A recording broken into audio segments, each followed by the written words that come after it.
dreaded flag, a vengeful sea. Be careful what you say.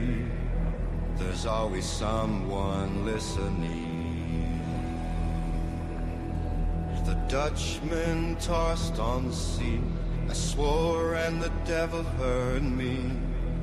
Now we're doomed to sail the 7 seas for eternity. So yo-ho, let the ocean winds blow. The line forever we must tow. We sail through them, cursed and condemned. Yo-ho, let the ocean winds blow. A sinister grin across his face said, you'll be doomed to this place. The devil heard my oath, shame of my boast. Oh, a ghostly ship from the depths, freedom from fear is the only gift of death.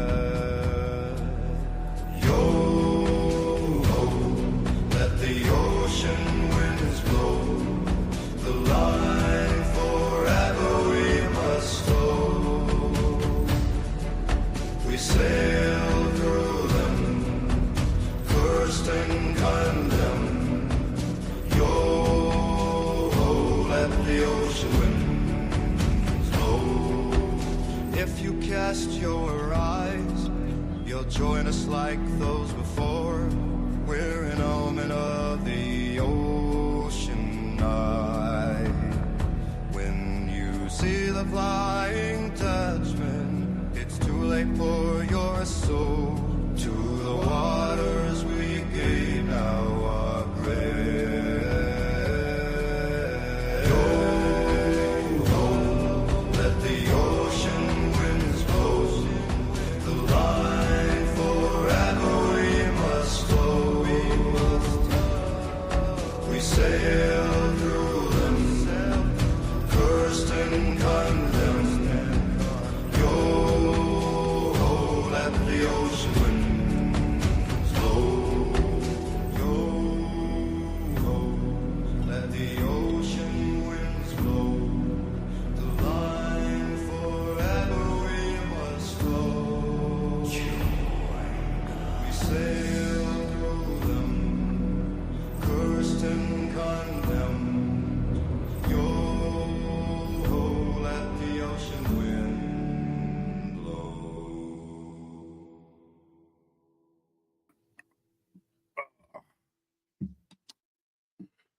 Guys, what's going on, man? Let me get the microphone over here to my face.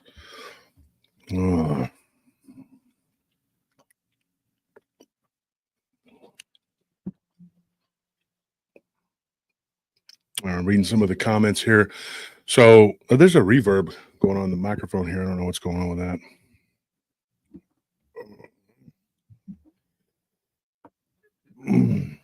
See if that helps. Testing. How do I sound? All right. So here we are, the day after the we celebrate the resurrection. Everybody knows what we did yesterday. We talked about a story, and it just kind of fell into place the way that we had. By Wednesday, I was like, dude, this story is just keeps getting pushed back. And thank goodness that I went back and talked to Kate a little more.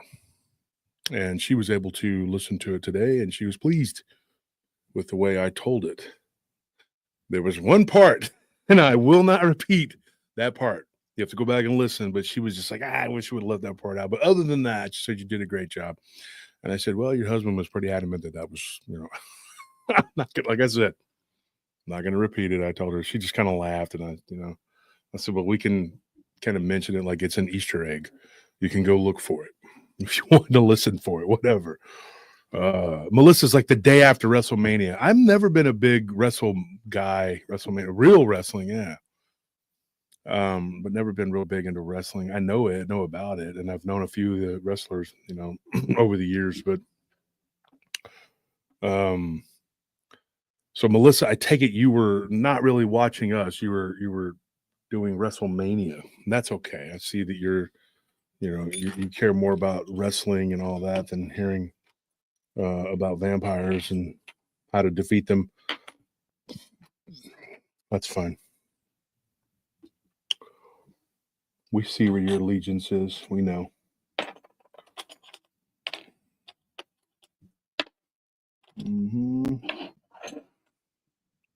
Next time WrestleMania is on, folks, remember, I can't go on the air. Can't do it. Why would they put WrestleMania on Easter, though? That's what it's, I think they would do it on a different day, I guess. And then today is called Easter Monday, and guess what happened? The Pope passed away, who a lot of people say that he was supposed to be the last Pope. Now, remember this, folks, and this is going to sound absolutely crazy to those who are not in the know, but you are in the know. As we say, you are initiated, right? A lot of people believe that there is a black pope, a red pope, a gray pope, and a white pope. The white pope is the one that we see. He's the one that they present to the world. The red pope is the one that kind of is like, there's different versions of it. The gray pope is the one that is sort of like an intermediary. He's more of like a sorcerer, from what I've been led to believe and understand. And then the black pope, which is the guy who is completely evil. He is the real power, and he's evil. And then the red pope, he's the one that is actually doing a lot of the behind the scenes working, whatever. So there's all these different types, right? And I was reading something the other day that's just something somebody sent me, and they said that the red pope is actually the one that deals with aliens. Like no BS. Like he's the one that actually deals with the intergalactic world. And it is, I don't know. It's interesting, the theories and things like that to read about, but it's kind of hard to. So the theory is that this is the last pope and there won't be another one. And now we're just waiting for Christ to return. But if you know the theory of the four popes, then you know that that's not really true, because you have three others that are still alive. And supposedly the red pope also is, not only is he the intermediary between us and the aliens, he is one. And a lot of people say that it's a vampiric thing. Because as we're starting to learn, there is a lot of that going around. Melissa says, by the way, I watched you and WrestleMania last night. Oh, sure you did. Sure you did, Melissa. We know you were watching sweaty men in tights. You know you were. I don't blame women for watching that. It's like a guy sitting over there watching, women's sports because some guys think girls are hot and they'll watch it, But I think, here's what I think about this. And like right now, this is the BS time, right? I guess there's 187 people in here. We're waiting to get the chat filled up before we start talking about anything serious. But here's the thing. There's different sports, different levels. Now, okay, I'm going to say this. If it's pro baseball, I don't want to watch women play pro baseball. If it's football, I don't want to watch women play football. If it's basketball, I don't mind watching women's college basketball, but when it gets into the pro level, like the WNBA, not a fan. I am a fan of my teams, like this one here. The Spurs is one of my favorite teams. The Rockets, the Celtics, and of course the Mavs, the Mavericks. Those are my teams. And I have about 4 teams in football, baseball, all of the sports. In hockey, I for some reason I got to admit this. It's the only California team now that the Raiders have left the state. I like the Anaheim Mighty Ducks. Mm-hmm. I do. I like them. I'll admit that I like the Ducks, and I'm thinking the other day I might just get a hat that likes because I actually find myself like kind of rooting for them. Just I think it's because my hometown of Taylor was the Ducks, and so, but I also like their mascot. You know, the little, you know, that hockey mask with the duck bill. Yeah. And I kind of like it. You know, I like that team. But I also like the Las Vegas team, and I like, of course, the Dallas team, the Stars. So those teams there I like the Guardians, you know. So those are my teams in hockey. And I actually kind of like the Buffalo Sabres. I've always kind of felt sorry for Buffalo. I was really sick of them going to the Super Bowl back in the early 90s, but now I'm kind of a fan. I really wanted them to go to the Super Bowl this year. I wanted it so bad to be the Bills and whoever out of the NFC. I was hoping it would be Tampa Bay again, but nope. Tampa Bay didn't make it. And then I was thinking, well, if what we have left, if the Eagles end up going, which they did, unfortunately, I wanted the Bills to go and just smear them. But I don't know if they would have been able to. And so I was like, well, so I kind of like Buffalo, even though they're not, I'm not going to root for them over any of my other teams. My other teams are the Buccaneers, the Raiders, Cowboys, and the Texans. And I used to like the Chiefs as a fifth team, but now I don't really like them. Just because of what's been going on as of late with the refs and all that. You can just tell there's a bias there. And so those are my teams. But going back to the whole sports thing, I love women's tennis, hate men's tennis. I love women playing softball. I can't stand watching dudes play softball. I played softball for a couple seasons myself, about 3 seasons. I just could, you know, I didn't mind playing it, but watching guys play softball is so.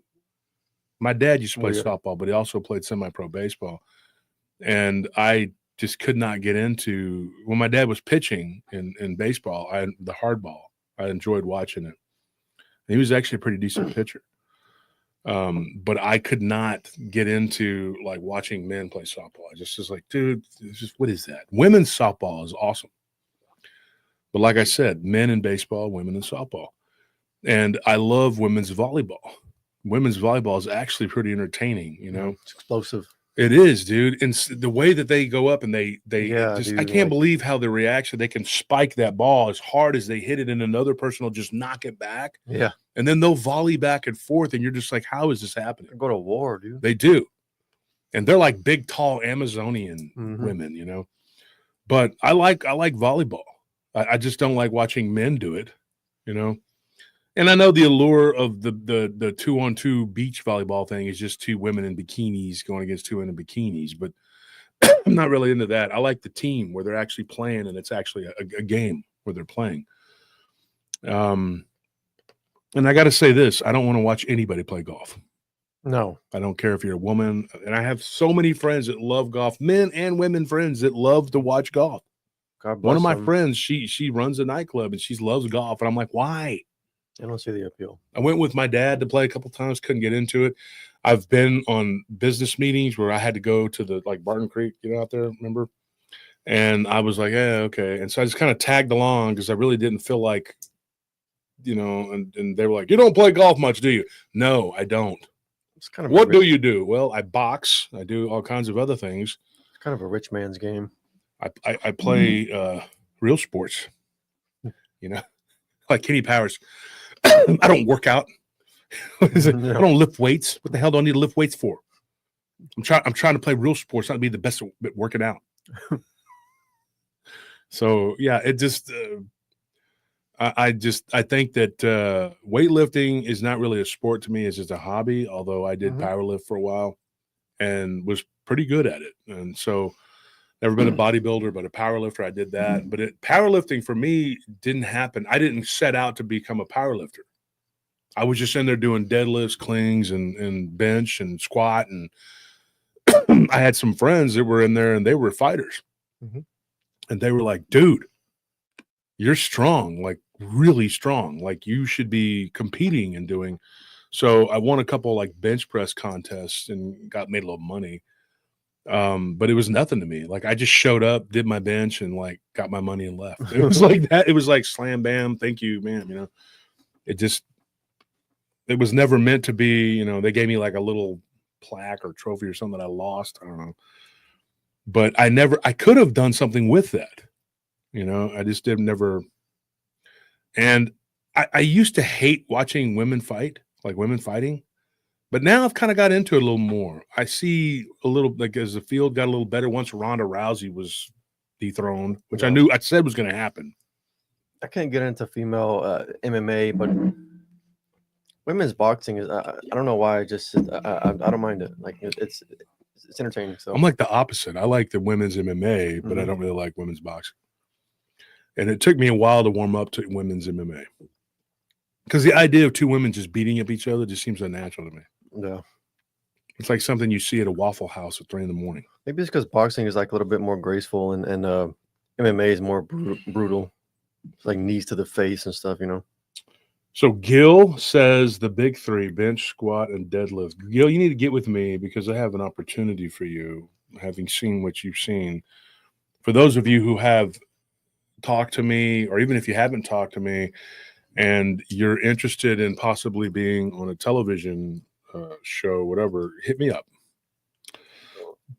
Let me know, because I think that I'm about to be working a deal with some people. I'm not going to give big details yet, but I'm going to make a list of people. I've done this before on another show where I gave them several witnesses, but this is going to be a big one where I have to come up with a big list, which it's not going to be hard for me. But it's up to you guys who want to tell your story. Now, do you want to go on television and tell your story? And if the answer is yes, then hit me up. Even if I haven't talked to you, which I have a huge database of people that I can, talk to. But there's a lot of people who aren't going to want to be on camera. If they're not even willing to do audio, I mean, they're probably not going to want to be on camera. So I get that. I understand that. And so, hold on one second. Don't go anywhere.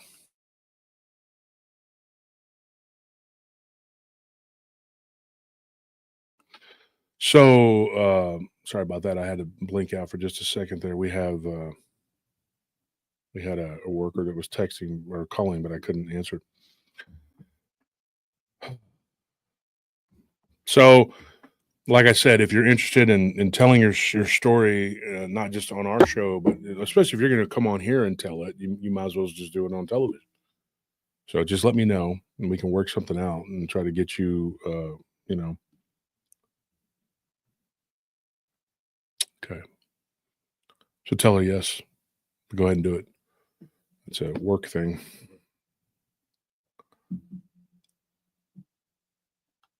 Yes, join the Patreon. Gil says, I'll tell my story. Good.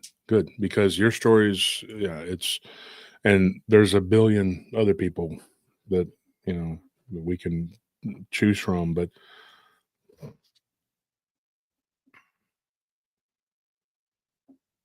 that's crazy, Beatrice. She says that most of my family have seen UFOs. My brother talked to an alien that came out of the saucer. There have been some people who've told us things like that. And I can't, the most riveting tale that I've heard as of late involving something along those lines, I have not told that story yet. And it was pretty, and it's hard, people ask me this question all the time. They'll be like, well, what is the most fascinating story that you've heard of this, and that? And it's like, I can't tell you. I really can't, because it depends on the time period and when what it's just. And there's some things that'll just be completely incredible. And then the person that tells it, and it's nothing against them, no knock on anybody. And thank you, Deborah, for that donation. Deborah Mueller, we appreciate it. I don't know if I said that. But it's no knock on anybody, but it's like one of those things where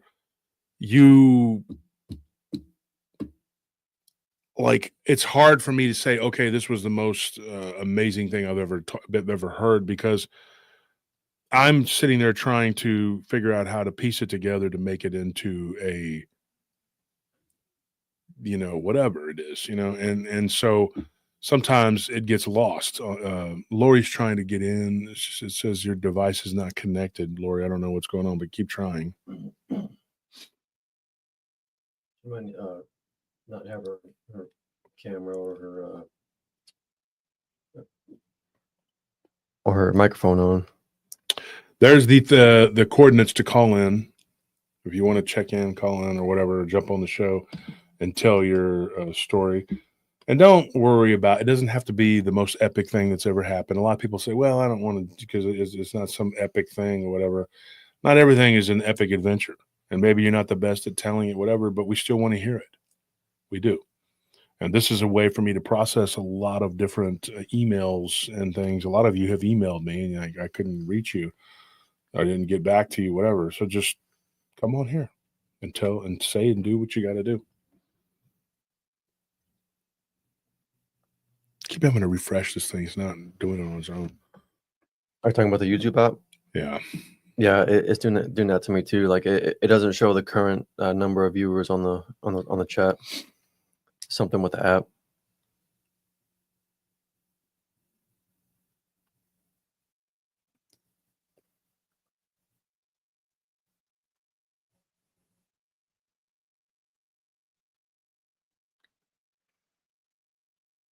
All right, Lori's in the queue. 1 second, Lori.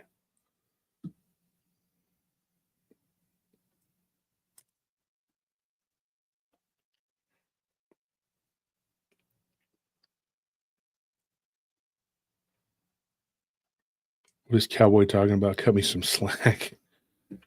What's going on?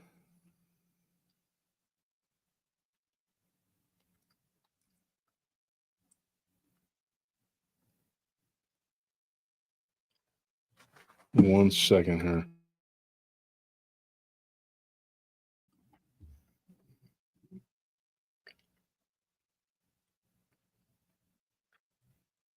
I don't know how many people watched the show yesterday. How many of you that are in here right now watched the show? But I strongly suggest you go back. That it concluded our vampire week, basically. But remember, there are still a ton of encounters waiting to be told. And there are a ton of people trying to tell those encounters. And I do the best I can to get to who I can. But let's get our first... I don't want to call it caller. I mean, they're not really calling in. They're kind of jumping on the internet. What do you call it? Our first guest, I guess. Just say guest. Yeah. Thank you, Chris, for the cult dues. Chris Kramer, everybody. He's got a... You always praise him on time. Chris, do you have a show coming up? I thought you were going to be starting a podcast too, or something going on. Randy says last night was awesome. Good. I'm glad. I hope we reached people. We had a lot of people talking about the spiritual message of last night's episode. I thought it was fitting to tell that story because that woman went through a lot of hell. And then she defeated what was oppressing her, but it was through Christ. So here is Lori, but it was through Christ. Lori, you have me on there. Can you hear me? Lori, you have me. Okay, so we're getting some feedback, Lori. Yeah, you're gonna have to. There's like a Russian dolls thing going on there. Mm-hmm.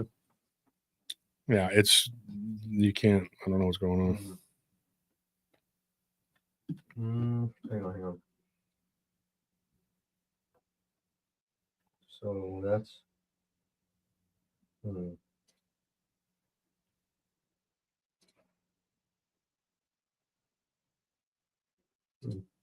know what that is. I don't either. Like that's her sharing her screen. Yeah. So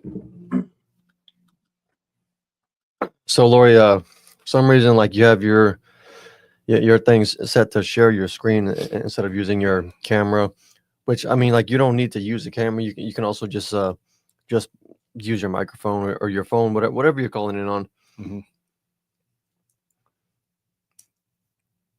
If you're on your computer, all you need is a microphone, really. Yeah.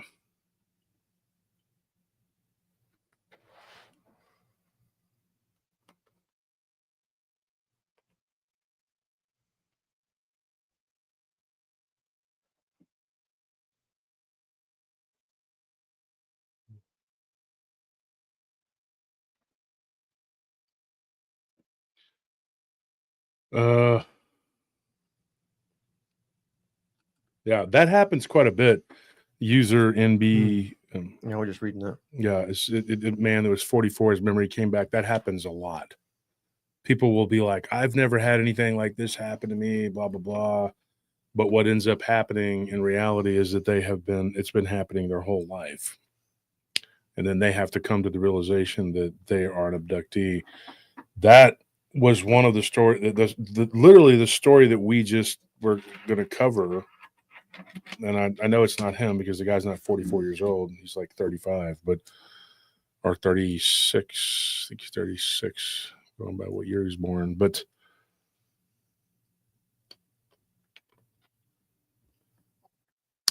yeah, but his story is pretty, like, then I don't want to like go, I'll give you an overview. It was basically just him, the short version of it is that he had abductions that had gone on for most of his life, and he didn't know it. And we talked about this before on the show, somebody that it was very similar. And some of the stuff was horrific. And he was actually given over to these by a supposed friend that wanted them off of him. So he basically gave this person to them. Thanks. Yeah. He literally invited him over and said, hey, do you want to see some aliens? And the guy was like, no. And he goes, well, they're going to abduct me. They always do. And it was like a cyclical pattern thing. And he was out in the middle of nowhere. And they both got abducted. And then he was like, started talking to these beings and telling them, can you start just taking him and leave me alone? Well, it didn't work that way.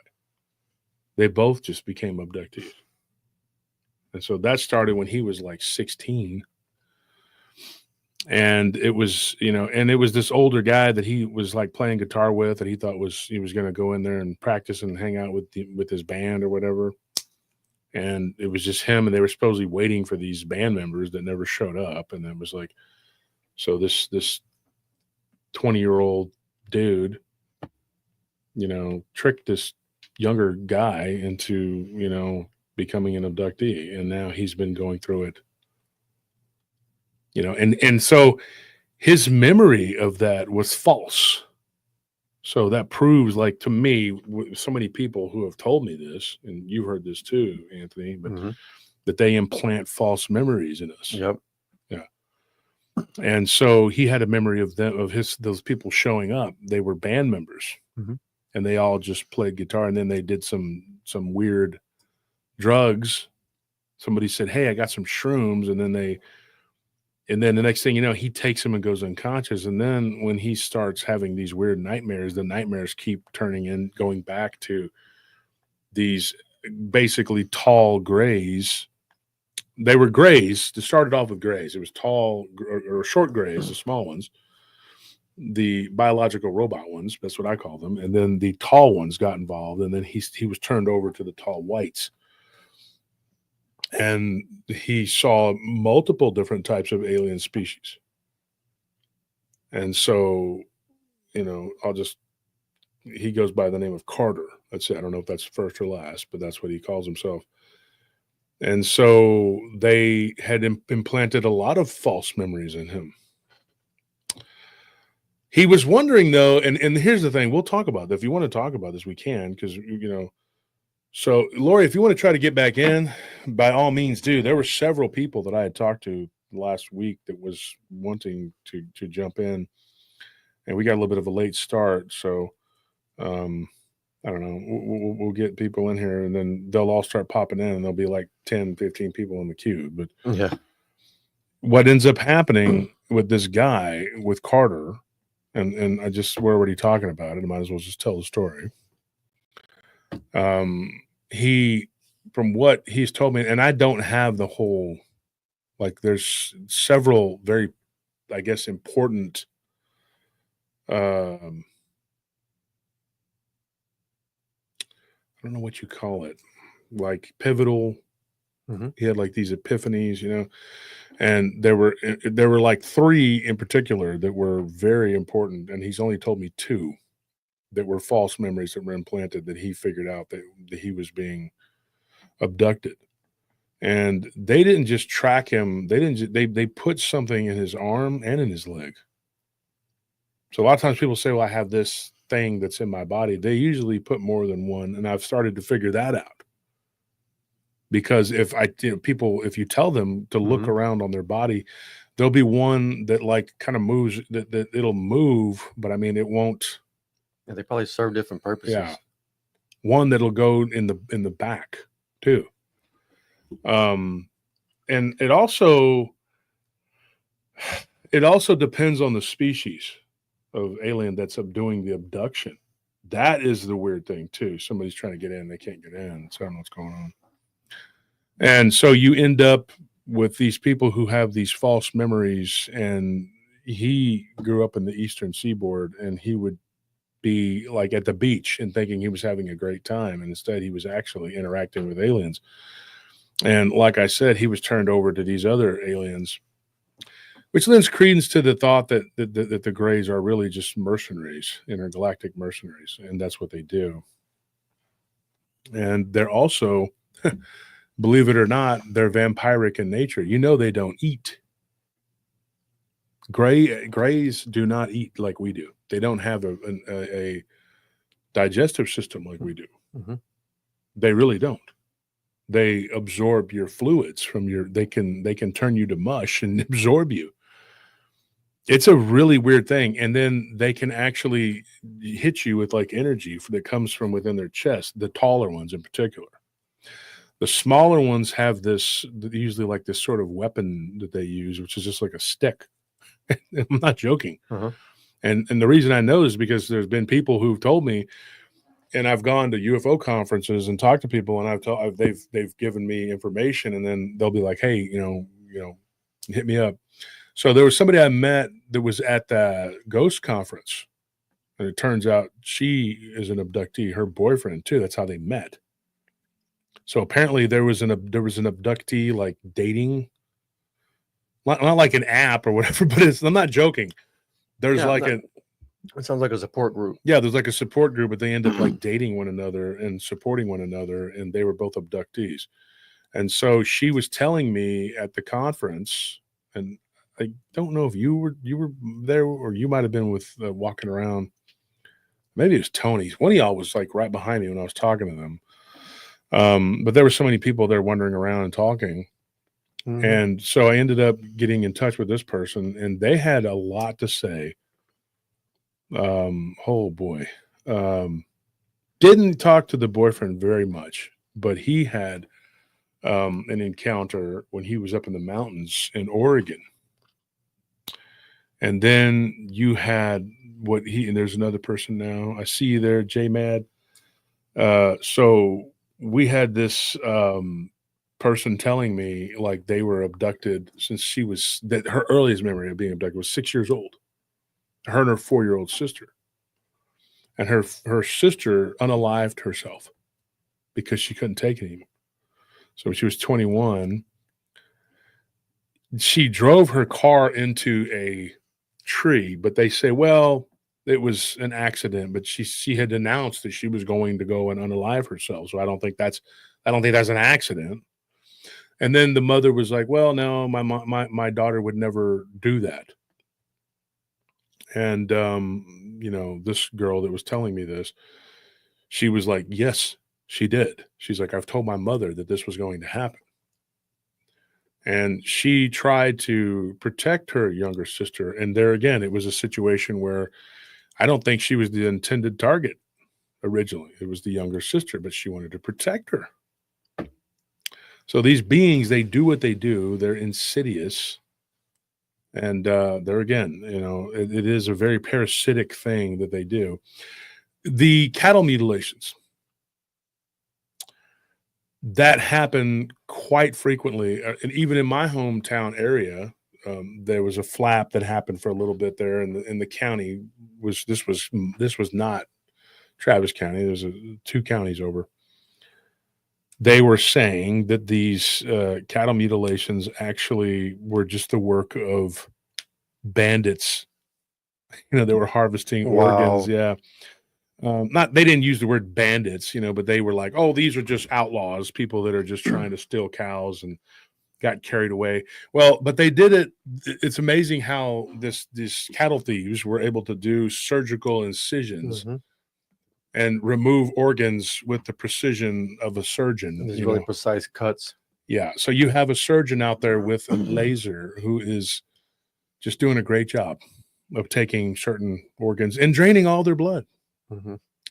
Because that's very important. Why would you need all of that blood?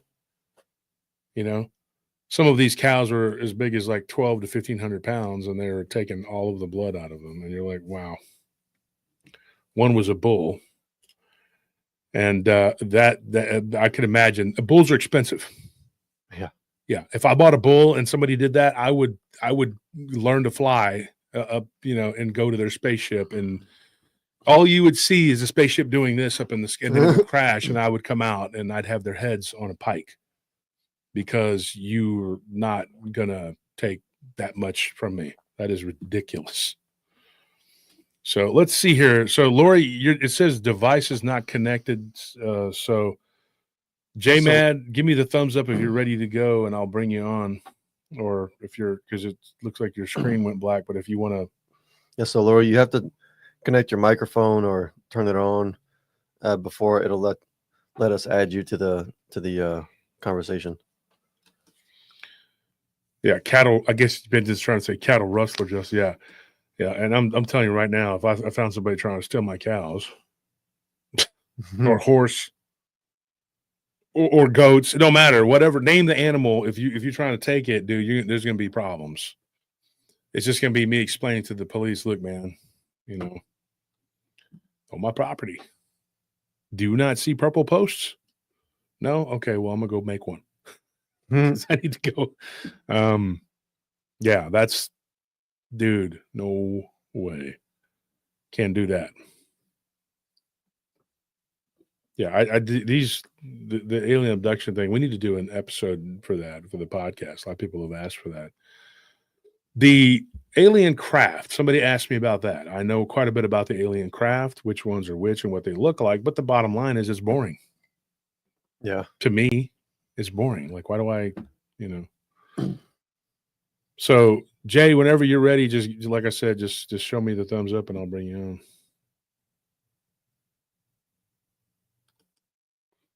Yeah, and the round table the other day, I was talking to a guy, a store clerk, and I gave him the information because he seemed like he was bored at work, and I just said, look, man, if you're bored, we stop by there all the time on our route. And I said, dude, check out the show.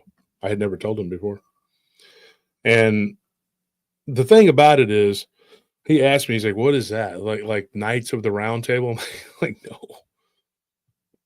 You can remember it that way, but that's not what we're not trying to be Knights of the Round Table. This is a round table discussion. There's somebody that mimicked us and did little pictures of knights on a round table or whatever. And I'm like, that's not what no. Amy Krill says LARPers. Exactly. That's not what we are. There's only one real McCoy over here. Yeah, we're on the round table. Let me bring Jay Matt on, see if he's ready. Jay, are you ready?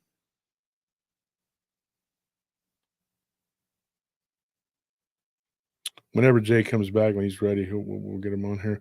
Lori's you got to get your thing connected, Lori.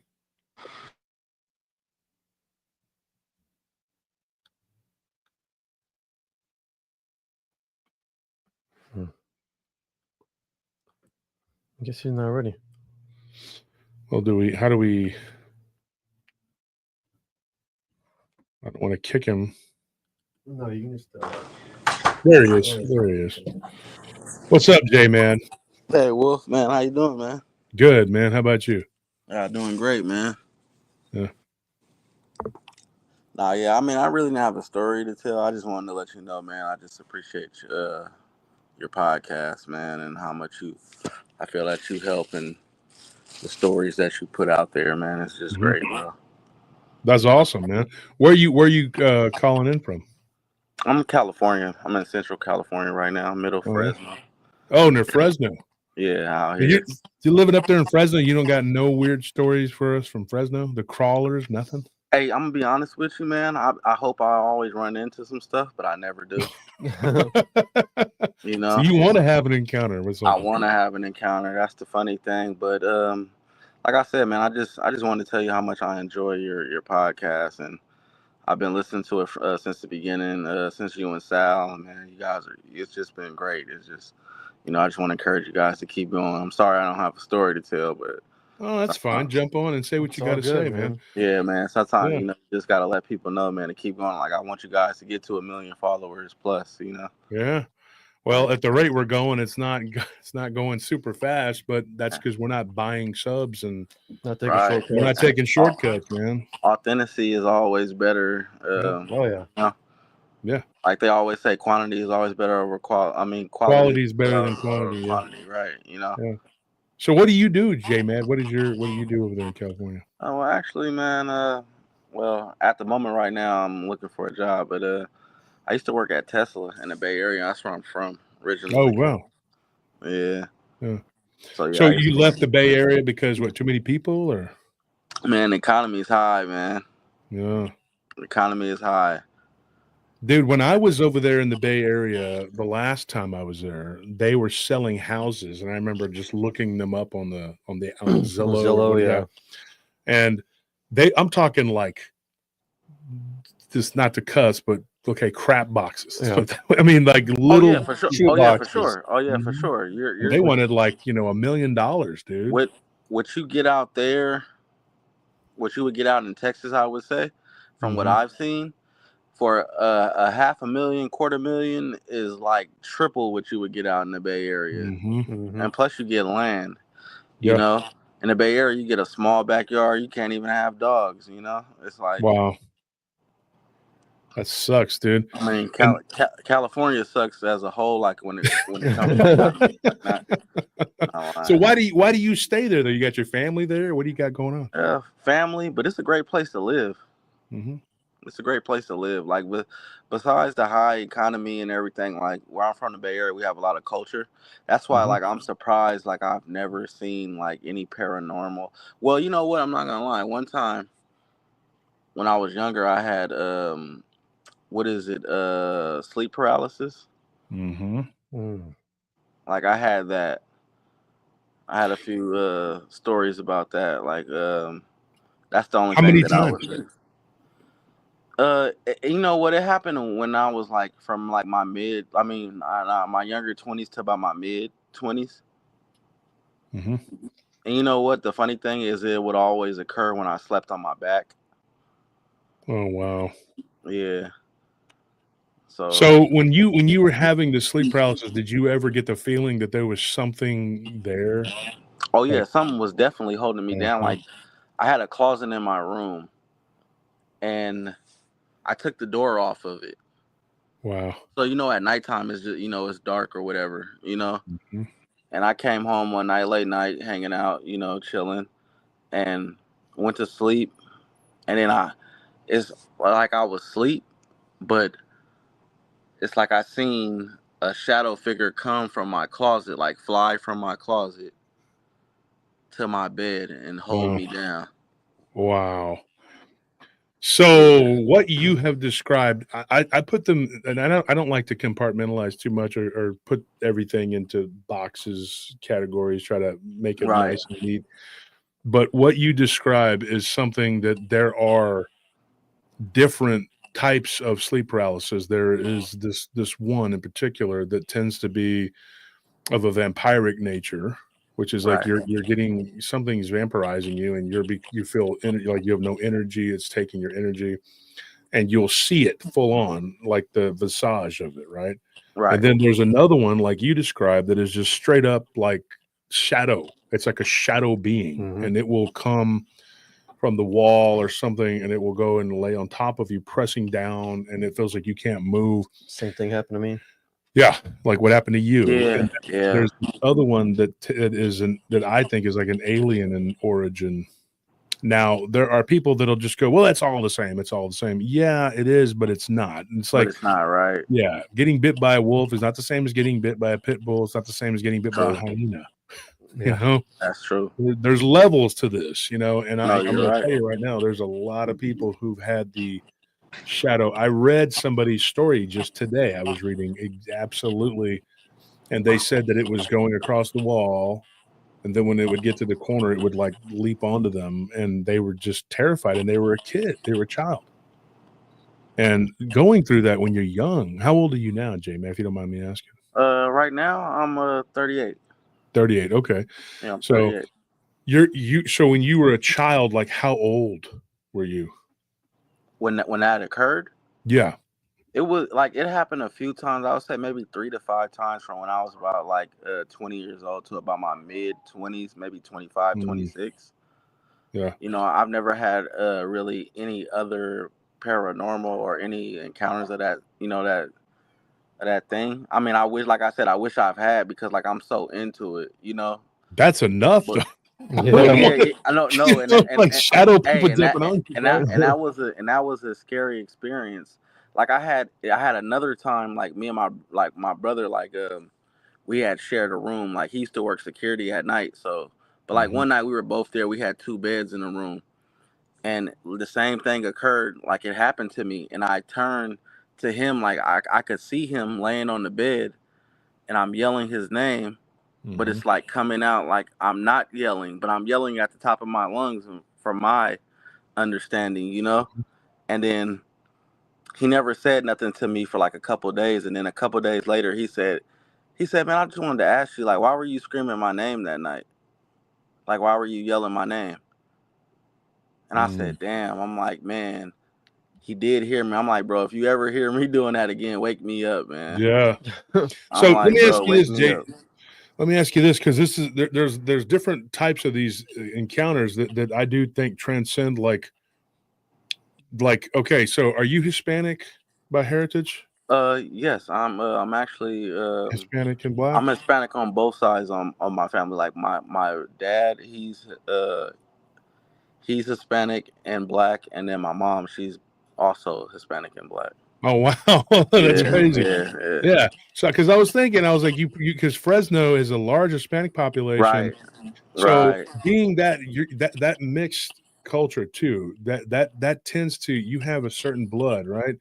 So one of my best friends, actually the guy that I saw the dog man with, his nephew Neptali, he's got 2 of them, but him in particular, I remember him when he was a kid. He was having these weird like encounters and stuff that nobody else in the house was having when he was young. And I need to talk to him about it because I don't know if he remembers it, but the way he described it was very much like how some of the black people from my hometown down in the south side of Taylor, and he would talk about this thing, and he called it a haint. It doesn't make any sense because his dad, who's African American or black, you know, he's like, I don't know where he got that from, man. I knew his dad since I was real young because he married my best friend's sister. And he was just like, I don't know where he got that word from, dude. And like, how does he know that to call it that? Because in the Mexican culture, we would call a cucuy. It was what you would say. You would say cucuy. Yeah. And so Martha, who's like my, you know, adopted mother, and she was like, Mijo, you saw the cucuy? He goes, no, it was a haint. Like he was so little. And I looked at Daniel and I was like, how does he know that word? That doesn't make any sense. But it's almost like something that is in sangre, like in the blood. You know, like just naturally know that. And it's such a weird thing. Like people don't realize like how much of this can be a cultural thing too.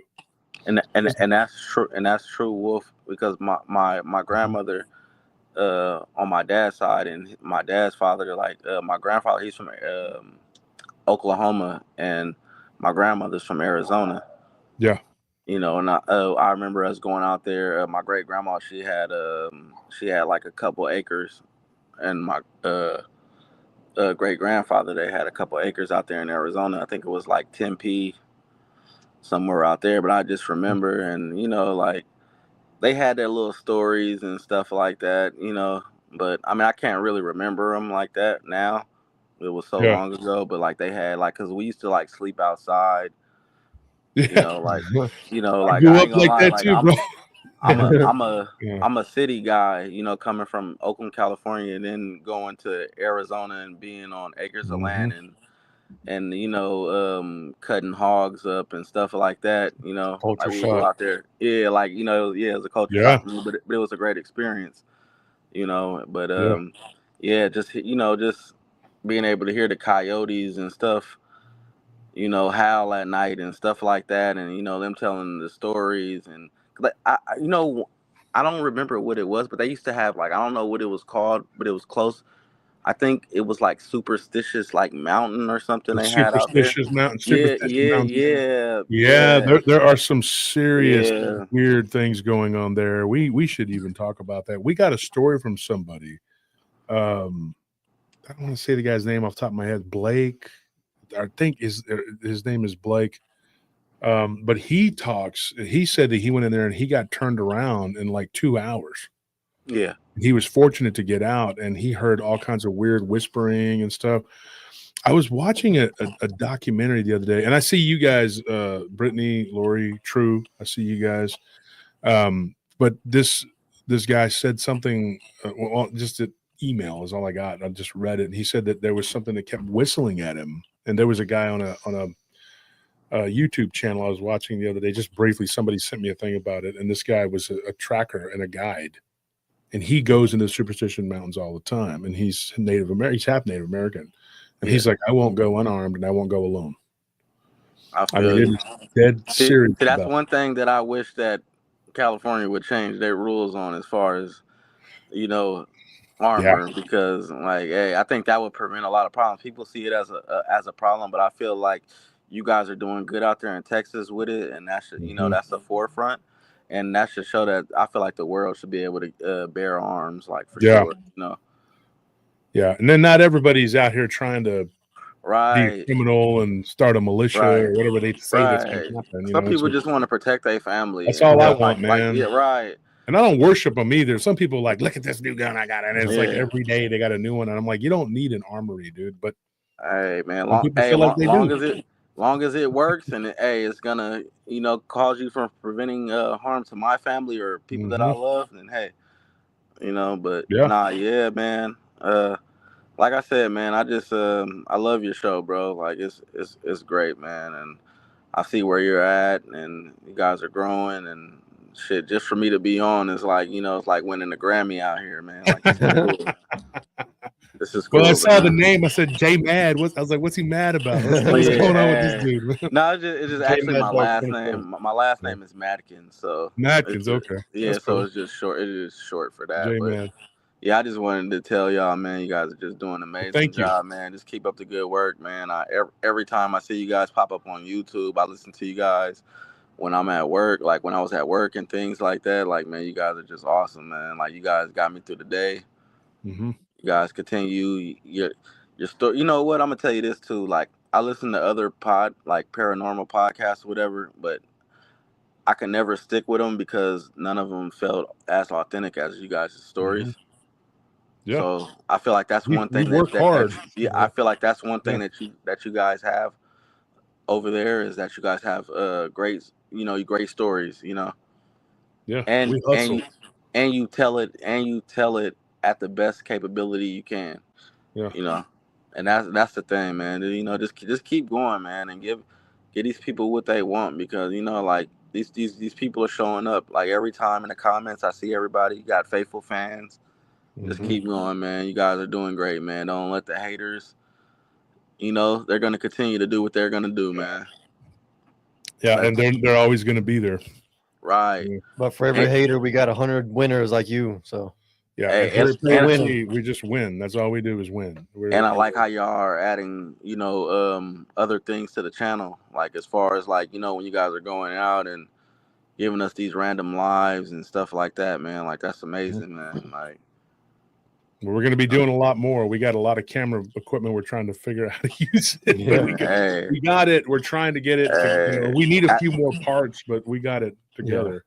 at the end of the day is you know it's gonna work when it's gonna work. You know you guys are gonna figure it out. But you guys, like I said, you guys are doing an amazing job. Just keep doing. It doesn't matter, man. Whether you guys have one follower to a million, man, I'm still gonna be here, bro. All right, Jay. I appreciate it, man. You stay All right, cool man. down there. All right. All right, for sure, man. Y'all have a good day. You too. All right. Bye. So, Brittany, what's going on with you, Brittany? So nice to meet you. I actually just started watching you guys. My mom introduced me to you guys. She's been apparently Time watching. out. If you just started watching us, you gotta. There's a pecking order. You gotta go. You gotta come back when you've been watching. Yeah, you have to watch every single You gotta episode. watch this. There's a lot of episodes. True, I There's see about- True laughing. True, how many episodes have you watched? Because I might have to bump you and let True come on and talk. Brittany's looking at I'm like, I mean, okay, I'll She's do like, I it. just started watching She's the like, show. Is he what? There's serious? a rule here like that? No. I'm like, no, I'll do it. That's fine. No. Well, that's very sweet. I of you, would have but been. no. I would have been J mad for real. I'd have been like, what? No, I was like, Goodbye, hey, Felicia. you know, I'd it have been makes done with sense you. a little bit. It No, kinda we're just makes messing sense. with you. I'm just pulling your leg. Don't worry about it. It's No, like- you're fine. So my mom's been watching you guys for a long time, and Yeah. it's funny because I think you guys were with J Matt, I think is his name. We're kind of talking about some of the mountain stuff. Is that what I had heard? Yeah. My family is my mom's paternal side is from Appalachia. Oh yeah. And there is a lot of stuff. And what I was going to mention, I can't get into it all here because we'd be here all day, but she has a house. My mom has a house on the New River. Yeah. Kind of on the line between North Carolina and Virginia.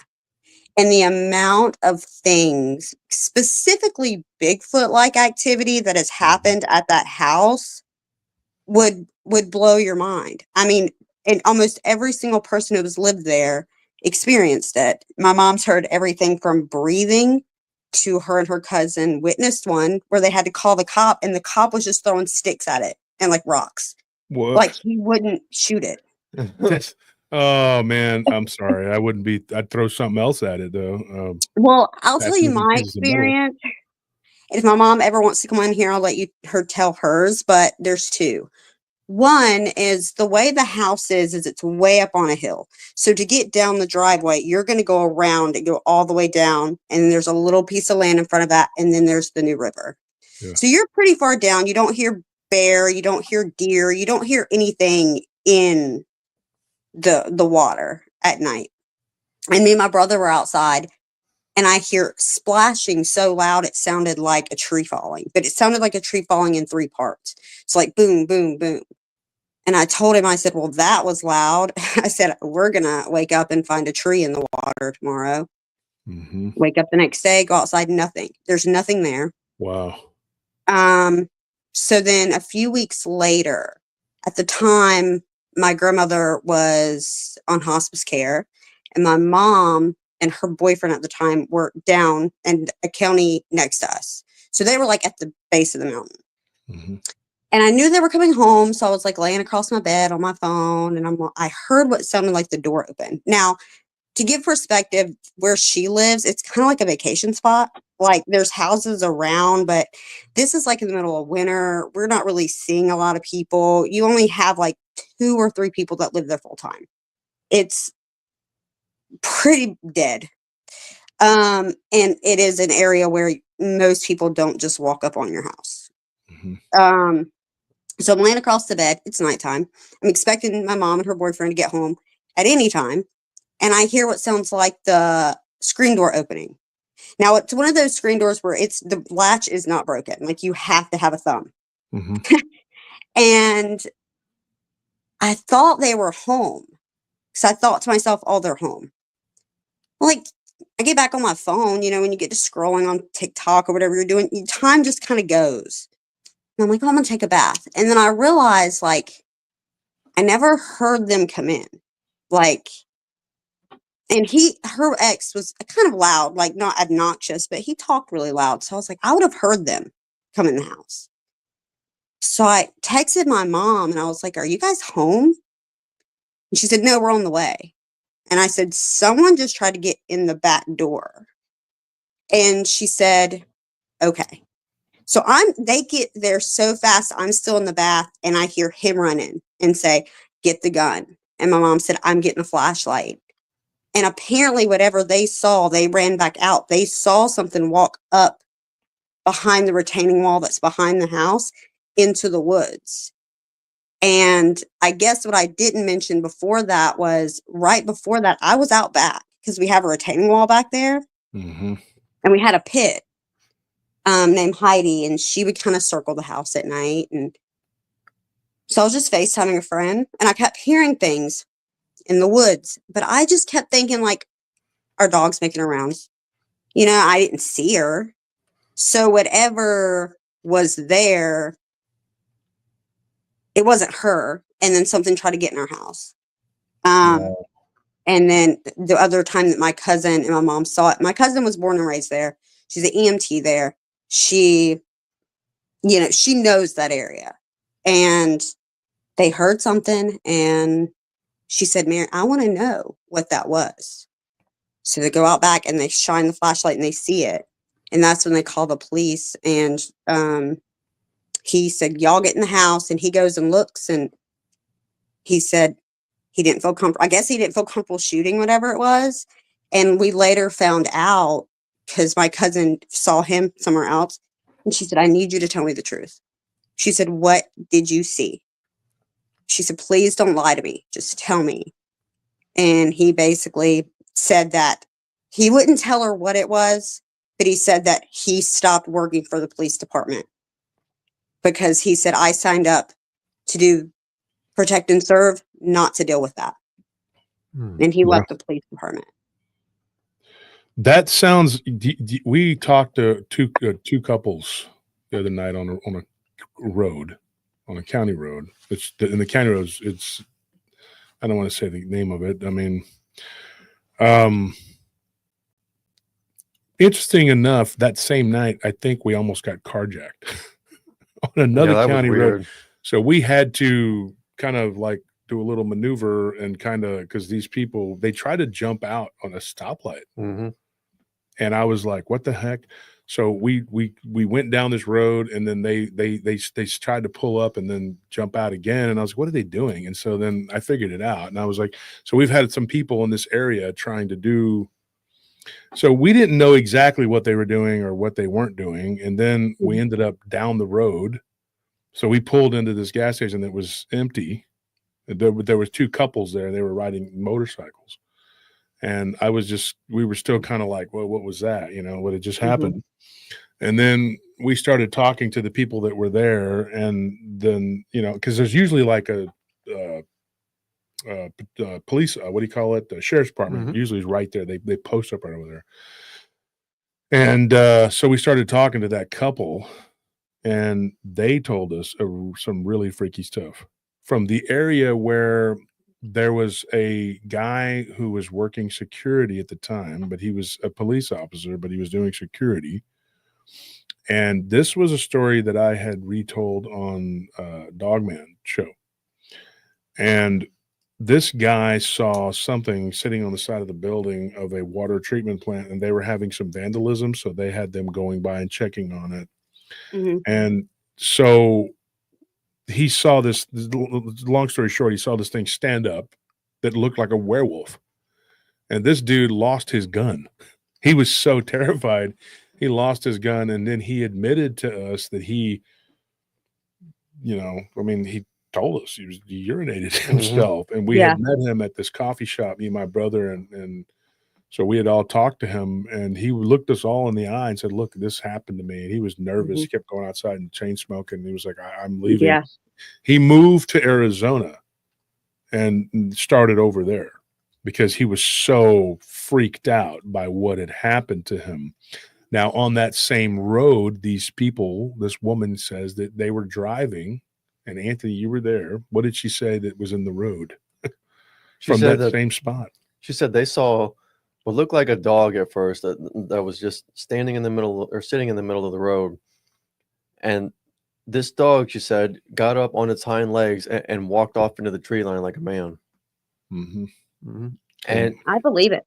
And they've also said that they've seen a deer like contorting their bodies, like dislocating their joints and just moving in these really bizarre ways out there on that same road, which is exactly what we saw on a different road where all the creeks are. And so I've also been out there in that area when we were investigating with Armando, who's now passed on, but we went out there to where the woman claims right there adjacent to that water treatment plant that's now being expanded. And so that camping area is now just full of like construction equipment and stuff. But we went and we all did. We went out there, me, you, Tony, and Armando. We went out there and we inspected that area where the woman claims that she heard like a goat man, or she saw it. She saw it like, you know how there's the crevice between the door and the, you know, and she saw this goat man like creature walking and looking, you know, and sniffing the air. And she was in there just like, you know, can you imagine? And you're a female and you're sitting there and you see this satyr looking thing like walking around trying to find you. And she could hear its hooves, like she could hear it, and it, oh my gosh.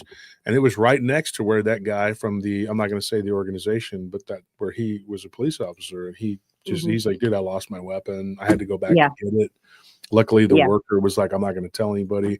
And the worker told him, he's like, I've seen stuff out here, but he was a very superstitious Hispanic guy. I know my mom's family's that way, and some of them, they don't want to talk about it. And he says, I don't talk about it because we don't want to bring it up. Because for some reason, if we talk about it, it shows up. And it's this black werewolf looking thing. And dude, I'm telling you, man, when these people started telling us all of this, it's crazy, because on that road, when we were going back, we had the windows down and we were going around a curve, and we heard this like, it sounded just like how Bigfoot sounds. Like in these, you hear these videos and you hear them. And I was like, I looked at Sal and I was like, what the heck? He goes, dude. And he wanted me to stop so he could jump out and look in the flashlight, you know? And I was like, dude, that's how people die on the horror movies. Like, I am never going to be that guy. You know, Sal was very much, even though he's Latino, he's very much like, we call him Willios, like a white person. No offense to anybody's white person. No. I love white people. Nothing against white people. I'm just saying, like, that's something that they would do. Like, hey, let's go investigate. I'm like, nah, dude, let's not do let's not. Right now. I'm not doing that. I said, dude, we just came from investigating Goat Man that was terrorizing these women. There was a guy a few years before that had a dog man. I believe that there's probably Bigfoot too. He's just saying, hi, let's go. We're not gonna, because if he was driving, he would have stopped and we would have been stuck right there until this thing came and got us. And I said, man, leave Bigfoot. Leave Bigfoot. Because even if you take a picture, they're going to say it's fake. It don't matter. I said, dude, he's there. We know he's there. Let's just go. Because he wanted me to slow down, and she wanted to walk up into the woods and stuff. And I said, man. And this, you know, and it's not just, it's not, like I said, it's not just, you know, certain people that do that, you know, they got that bravery, whatever. But I just, me personally, like, I already know you're not supposed to be like, kind of like antagonizing or trying to get in there. And that came from my Hispanic side. My mom would always tell me, hey, don't even go looking for these things. Right. And until she passed, she was constantly telling me, just, you tell the stories, but don't go looking for it. She was really adamant about that. Whereas, you know, I had people on my dad's side, they were just like, you know, they're country people, and they're like, yeah, go out there and find it and shoot one so we can see what it looks like. Bring it back to Thanksgiving dinner. Let's take a good look at this thing. You know? Right. What's so weird too. I'd like not to, you know. My family's in the mountains of North Carolina. That's the part of Appalachia, like where it meets kind of like White Top, Virginia area. And it's funny that you say that, because it's like a mix of that, where it's like very country, but on the flip side of that coin, it's like certain things you just, you know, exists, you hear it, you don't search for it, you don't acknowledge it, because I don't know why there's so much weirdness up there. I mean, there's so many stories that just from our family, which is crazy, because my grandfather hunted those woods his entire life. And my mom was already a huge Bigfoot believer. And she would ask him all the time, like, did you ever see one? And he was getting mad at her. He was like, no, I've never seen, like, stop asking me. And then they had moved from that area to Pensacola, Florida. But he had to go to the VA. So he had to travel to get to the VA. And so he was in Tallahassee, I believe. It was like 2 or 4 in the morning. Yeah. And he said that he saw something cross the road and he thought someone had broke down. And so he flipped his brights on and he sees what looks like a Bigfoot take a few steps. That's all it needed, and go into the embankment. So he like wakes up my grandmother freaking out. First time he had ever seen one hunting in his entire life, which I find interesting because you can live up there your entire life and never see anything like that. And then be in Tallahassee and see it, Yeah. or like, and one of the cops that came to our house one day, it was on a different thing. And he was standing there talking to us. And my mom has like this little Bigfoot like statue, Yeah. like when you come up the driveway. And he looked at us and said, as serious as can be, you're in Bigfoot territory, right? And I don't think my mom and I really knew how to react to that because, again, it wasn't really something that we would just talk to everybody about, like all the things around the house. But yeah, he was just plain as can be, like, you're in that territory. But across the river is all like a national park. So nobody can build there. And there's a ton of deer, there's water, there's deer. They have food source. They have a place where they're protected. It makes sense that they would be in that area. Yeah. But yeah, I won't hold you up. But yeah, the mountains, I definitely think that's something you guys should talk about because I don't know why there's so much weirdness up there, but there is. I mean, I'm sure people have tons of stories, but I don't know. I've always wondered why. So you have said that you have a lot of different stories, right? A lot of different encounters, things. Yeah. Can you email me so that we can correspond? Because if you Yeah, for have sure. more or you have more leads of people, I would love to, because we were just talking on Friday, or me and Anthony were talking on Friday about the Appalachians, and we were talking about those hills because these are just, they're not mountains, they're glorified hills. No. Where these things are out there on that county road. And I believe that they're in those hills. They're inside of them because one of my guards, when we were working Comanche Trail, which is a haunted place, the Comanche would go up there and they would camp out and look out over there. I was just walking one day and I was inspecting paw prints, which turned out to be, because I called the game warden, who was not personal, but a friend of mine. And he confirmed that, yes, this was a cougar and it was in the area. And there was a foal that had been taken. And I don't think that cougar did it, though. I think it was something else. But we kind of worked together to pass out the flyers in the area. And I was running the security in that whole area. And one of my guards claimed to find an arrowhead. And so he showed it to me, and it was a broken one, but I stepped on one just looking at the panther paw prints. And then like a couple days later, I was briefing the guards, and one of my guards, remember Philip, he came forward and said, look, man, I saw this thing out here that looked like a freaking like golem. Like the only way we could describe it. Yeah. So when we were driving to work one day, me and Scorpio, he points and goes, hey, Wolf, look at the side of that hill. And so we went, and it was springtime, and it was, the foliage was starting to show up. And so we went through the fence there, because I know the person that owned that piece of private property. And I literally just told him, I said, hey man, no harm. I wanted to check this out. Right. And we found the entrance to a cave, but it was too small for either one of our fat butts to get through. And I told him, I said, dude, there's no way one of us is going to go through there. And, we were both kind of overweight at that time. I'm a little bit, but not like I was, because at that time, all we did was work, and we just sitting around working, driving around, whatever, you get heavy. Yeah. And those areas did not require a lot of whatever. And so but then we ended up getting this other account, and I was walking all the time. So I lost a bunch of weight, but that particular spot, I knew where it was at on that mountain. Right. And get this, one of the houses that they built, and I knew the guy who was doing the pools. He was a good guy. His brother was a freaking crook, and I couldn't stand him.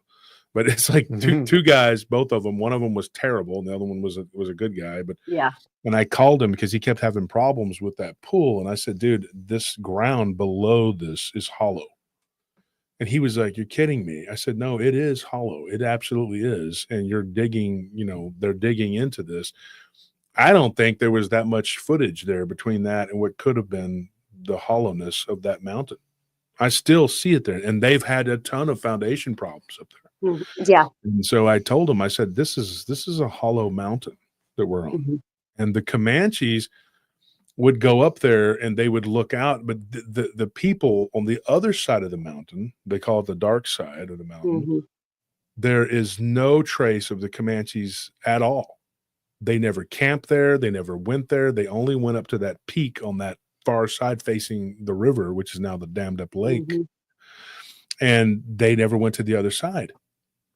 Now, why is that? Why were there tons of evidence of them camping on that peak, but never going beyond that? Because they were smart and they were like, there's some stuff over there. We don't want to go over there. Yeah, we don't want to get. My maternal grandmother, so my mom's mom is Nansemond native, and she would never ghost, Bigfoot, anything that was not something like you and me. She wouldn't go with us. She didn't want to talk about it. She still doesn't really talk about it.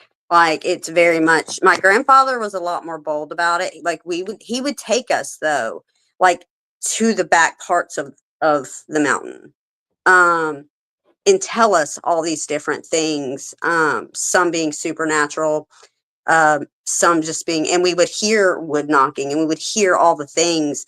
And I don't know, but I agree with you. I think there's something in the hills. I think there's something actually in the mountains, because it's the inner earth. I mean, those yeah, are, I agree. entrances. I Do me agree. that favor though. So send it to me at joshturner@prtpodcast.com. Send me your information and let's correspond, because if you have more information and you have things about the Appalachian area, I would love to get. I just got some the other day. A guy dumped some stuff on me, and I would love to have some more dump. Just tons of information. I would For love sure. it. I will definitely do that. Yeah. So if you could do that for me, and thank you for being a listener. I appreciate it. Thank you. Yeah. And you know I was joking, right? So just, Yeah. No, you're good. You're good. Want to make sure. Okay. All right. I'll see You're you. good. Okay. Bye. So let's bring on our next guy here. True, what's going on, True? Hey, how you doing? Can you hear me? Yeah, I can hear you, man. What's up, brother? What are you doing? Okay, cool. First of all, I just start off by saying it's an honor to be able to talk to you. I've been listening to PRT for years now, even from the beginning. Yeah. You know, when oh gosh, I forgot his name just that fast. Armando. Armando, yes. Yeah. I've been listening ever since. And I watched you grow, and I've grown along with you, just listening. And I've had experiences. Never dealt with Dogman or Bigfoot, but I had more of the supernatural or spiritual things. You know, it's a lot. But right now, with as far as I've grown and the knowledge that you've been given and that I've experienced, I have been wanting to ask you this question for the longest time. Okay, we have all of these things here on this planet, in the earth, on the earth, and even in the air. If we are sparks of the Most High, the Creator, God, my main question is, how are we even here amongst all of these other things that wants to take from us, that wants to take our life essence? How are we even here in the first place? Yeah. So you want me to answer the question in the way that I believe it, or what do you want me to? What are you looking for? In the way that you believe it, however you feel. All right. So you just call you True? Yeah, you call me True. It's actually True Origins unknown, but most people just call me True. Okay, so. True. We'll call you True. Okay, so True, this is what I believe. Okay, and this is, one of the reasons why we do the call-in show, is so people can get on here, and you don't have to come up and tell an amazing story. Like that. People can do and say what they want. This is pretty much because I believe that everybody has an opinion about this, and if we all put our heads together, we can sort of come up with something. you know? And so there's a bit of a feedback or something. You hear that?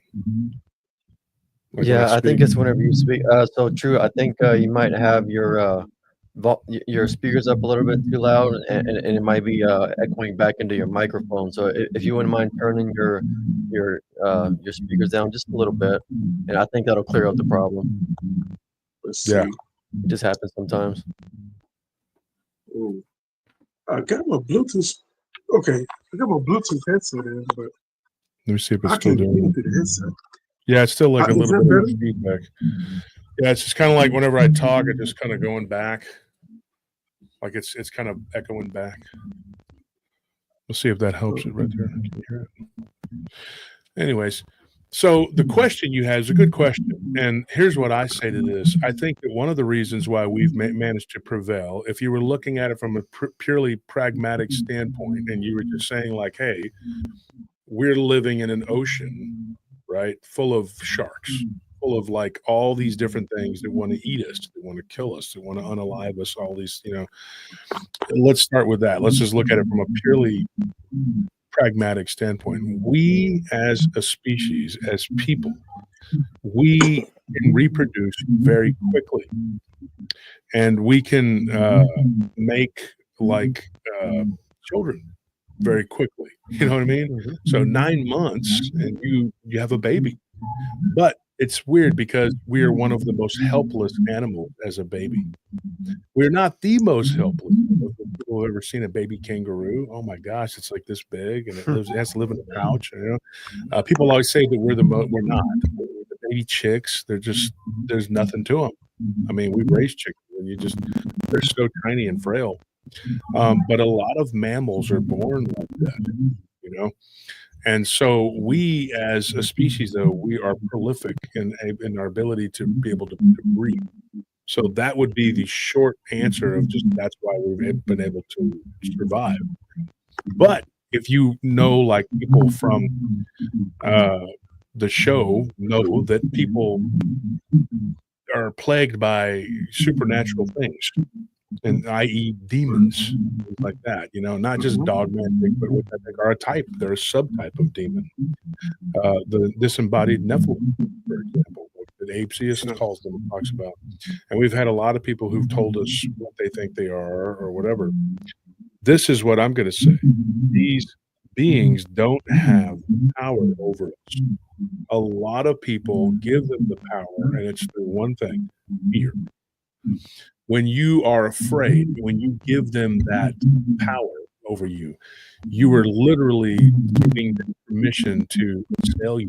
And when you do that, you cease to be a part of that umbrella protection. It doesn't take much to get yourself back into the grace, because Jesus says all we have to do is ask for forgiveness and repent. Because I do think it is a sin in a way that we reject the Holy Spirit by accident. Now, this goes back to what I was saying. I'm trying to turn this into a Bible thing, whatever. But when Jesus says, if you reject the Holy Spirit even by accident, that's an unforgivable sin. So what happens is if you were to die within that sin, according to what some scholars and theologians believe, I don't know if I totally take that stance because that's an interpretation, but we reject it by accident by our fear, because we're like afraid, we run to some other protection that we feel is more viable than the spiritual protection that God offers us through the Holy Spirit and His Son, Jesus Christ. So when we turn away and we're like, I'm afraid, I'm terrified of this entity or whatever it is plaguing me, I'm going to walk out of the light, because there's this weird comfort in thinking that you're hidden, right? Yeah. So you leave the protection and comfort of the light.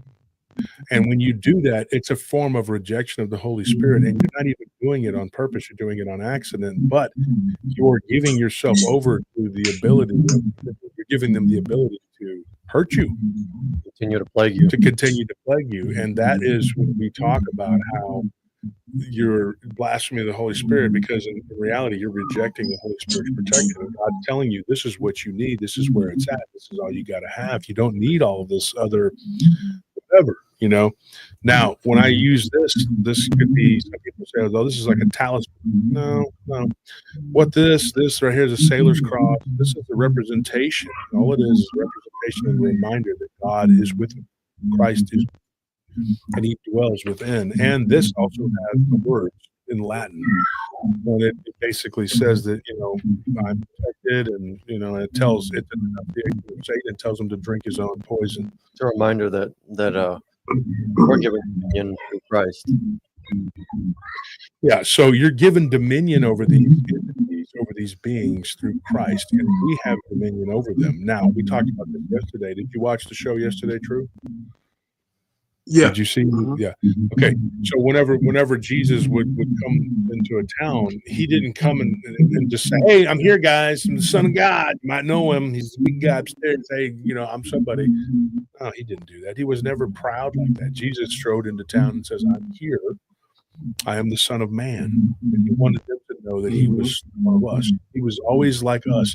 He never said, "Oh, I need to sit at the head of the table. You need to do this." And Jesus was very humble, and he just said, "Look, I'm going to show you things that you've never seen." And he would, heal the sick, the lame would walk, the blind would see, and he would raise the dead, which was a preview of what was to come. And of course, like I said on the show last night, where he raised Lazarus from the grave, that was the ultimate, stick in the eye to the Jewish Pharisees, who in turn had him arrested, brutalized, and ultimately murdered.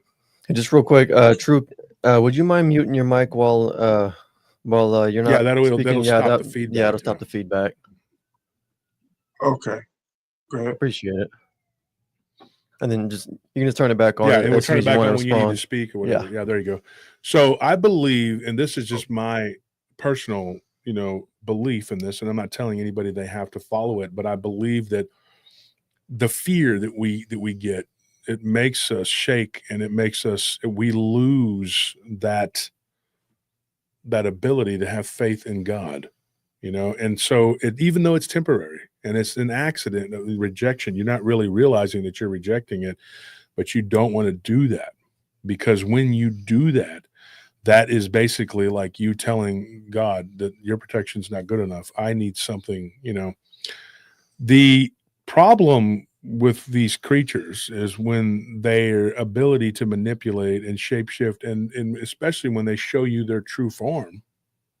If you're into what's it called, Dragon Ball Z, like their final form, like that Super Saiyan, whatever, that is pretty scary, because they'll come out and they'll show you what they look like, and that's not a joke. When they're pretending to be something else, that's one thing, but they'll show you what they really look like, and it's terrifying. It is very terrifying. I've seen it on more occasions than a couple. I've seen what demons can do. I've seen what they look like, and they can manifest themselves in a lot of different ways. And I do know that I know now, what I saw when I was 15, the dog man, big old giant head werewolf thing, whatever you want to call it, dude, that thing was horrifying. And the claw it had, that's not anything you find on a wolf. Mm-hmm. That's almost like something that was genetically modified, made. There's no reason why. I've talked about that. I saw the toe kind of over the top of the fence, or inside the fence, and I was like, dude, that is like a raptor claw looking thing. What the heck? What is that? A wolf doesn't have that. It was not a natural animal. So when people try to argue the fact that it's a natural animal, I'm like, the heck it is. It doesn't need to look that way. And there was a terrifying thing, and it was scaring me. So it was sucking energy from me vampirically. And if it would have had the chance, it probably would have tore me apart, drank my blood, and ate my flesh. I'm convinced of that. I don't believe people when they tell me, well, these creatures aren't going to hurt you. If they wanted to hurt you, they would have. That thing would have. I believe it was going to. But Sal, my friend's dad, he came out with a shotgun and was just very brave. And he stayed out there until everybody got inside, which was, I don't know if I would have been able to just, I mean, when he came out and he encouraged me just to come inside, I ran. And I had the courage to run by it. I don't know what I would have done. It was, my friend had already taken off because he was smart. And I was stuck in molasses like an idiot. Just I was so in shock of what I saw that it wasn't registering completely. And I really think that, like the Hispanics from my hometown, they have the right idea. Like they're more of like reserved about talking about it. They're like, hey, look, man, you don't really want to talk about these things because you talk them up. But if it's of a physical nature, then how does that work? How does that work? You don't hear people in Africa. Well, actually, you do some, but they're not walking around going, don't talk about hyenas because they're going to show up and eat you. Mm-hmm. Like nobody's doing that, but the natives here, they'll tell you, don't talk about the skinwalker. They'll tell you, don't talk about the Yindalushi. Don't talk about the Gugwe, don't talk about this, these big creatures, the Opa, don't talk about the Wendigo, don't do this, and if you look at like the story of Port Lock, what happened there? All those people were unalived by a Bigfoot type creature. The natives were there telling them, don't talk about it. Go ahead, True. What do you guys say? Yeah, I got a story about Portlock. Mm-hmm. Before I even knew what Portlock was, I'd never forget I had what I thought was a dream. Mm. And the dream I had, I was in a cabin and there were like two other people with me. And it was like a really rundown cabin. And at one point in the dream, there was this growling, like right in my ear. And it was almost like I could feel it. And then I heard the word Portlock. So it scared me so bad, I came up out of the dream. And by the way, most of my experiences are in the dream state. Mm-hmm. But my wife is a nurse, and she has a client by the name of Portlock. Oh, I said, wow. okay, well, maybe, I said, so maybe this was like a prophetic dream or something, or maybe you need to check on this lady because she's elderly, know. And I asked her, I said, is Miss Portlock okay? She called her. I had her call her and everything, check on her. And everything was fine. Then I heard, I think it might have been Blondes and Booze that I might have heard this story from, the Portlock story. And when I heard that story, it scared me because I had never heard of Portlock, Alaska. Mm-hmm. And then for me to hear that growling in my ear, and it all kind of connected, I had no clue of any of it. Mm-hmm. And I guess I was like, well, maybe that's what that was about.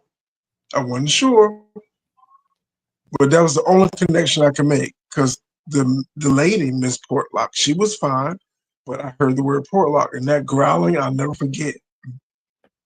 I will not forget it.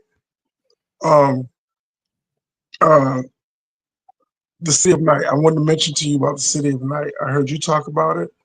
I believe it is your brother So it's that Scorpion. experienced that? No, Scorpion? Scorpion. Okay. Yeah. Well, I heard you tell that story, and it reminded me of a dream that I had. The dream I had, I was with someone, and usually in my dreams, I'm always with somebody, but I never see them. I always feel their presence, but I never see them physically, but I know they're there.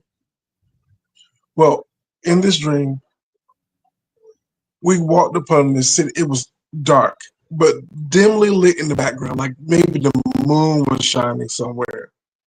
Mm-hmm. But you could tell that there was a city, tall walls, like the city was surrounded by a wall. Mm-hmm. But everything was dark, and there was one narrow pathway to get into the city.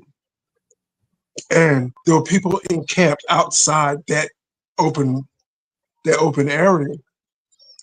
And I remember the person that was with me, they decided to say, we're going to camp out here. And I lay down and went to sleep. And I had a dream within a dream.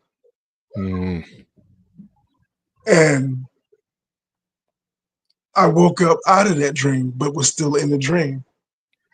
Wow. That freaked me out. Excuse me. That freaked me out because it was like I was there. You Yeah. know, there was a time span there. I laid down, went to sleep, had a dream, woke back up, and was still there outside the gates of this city.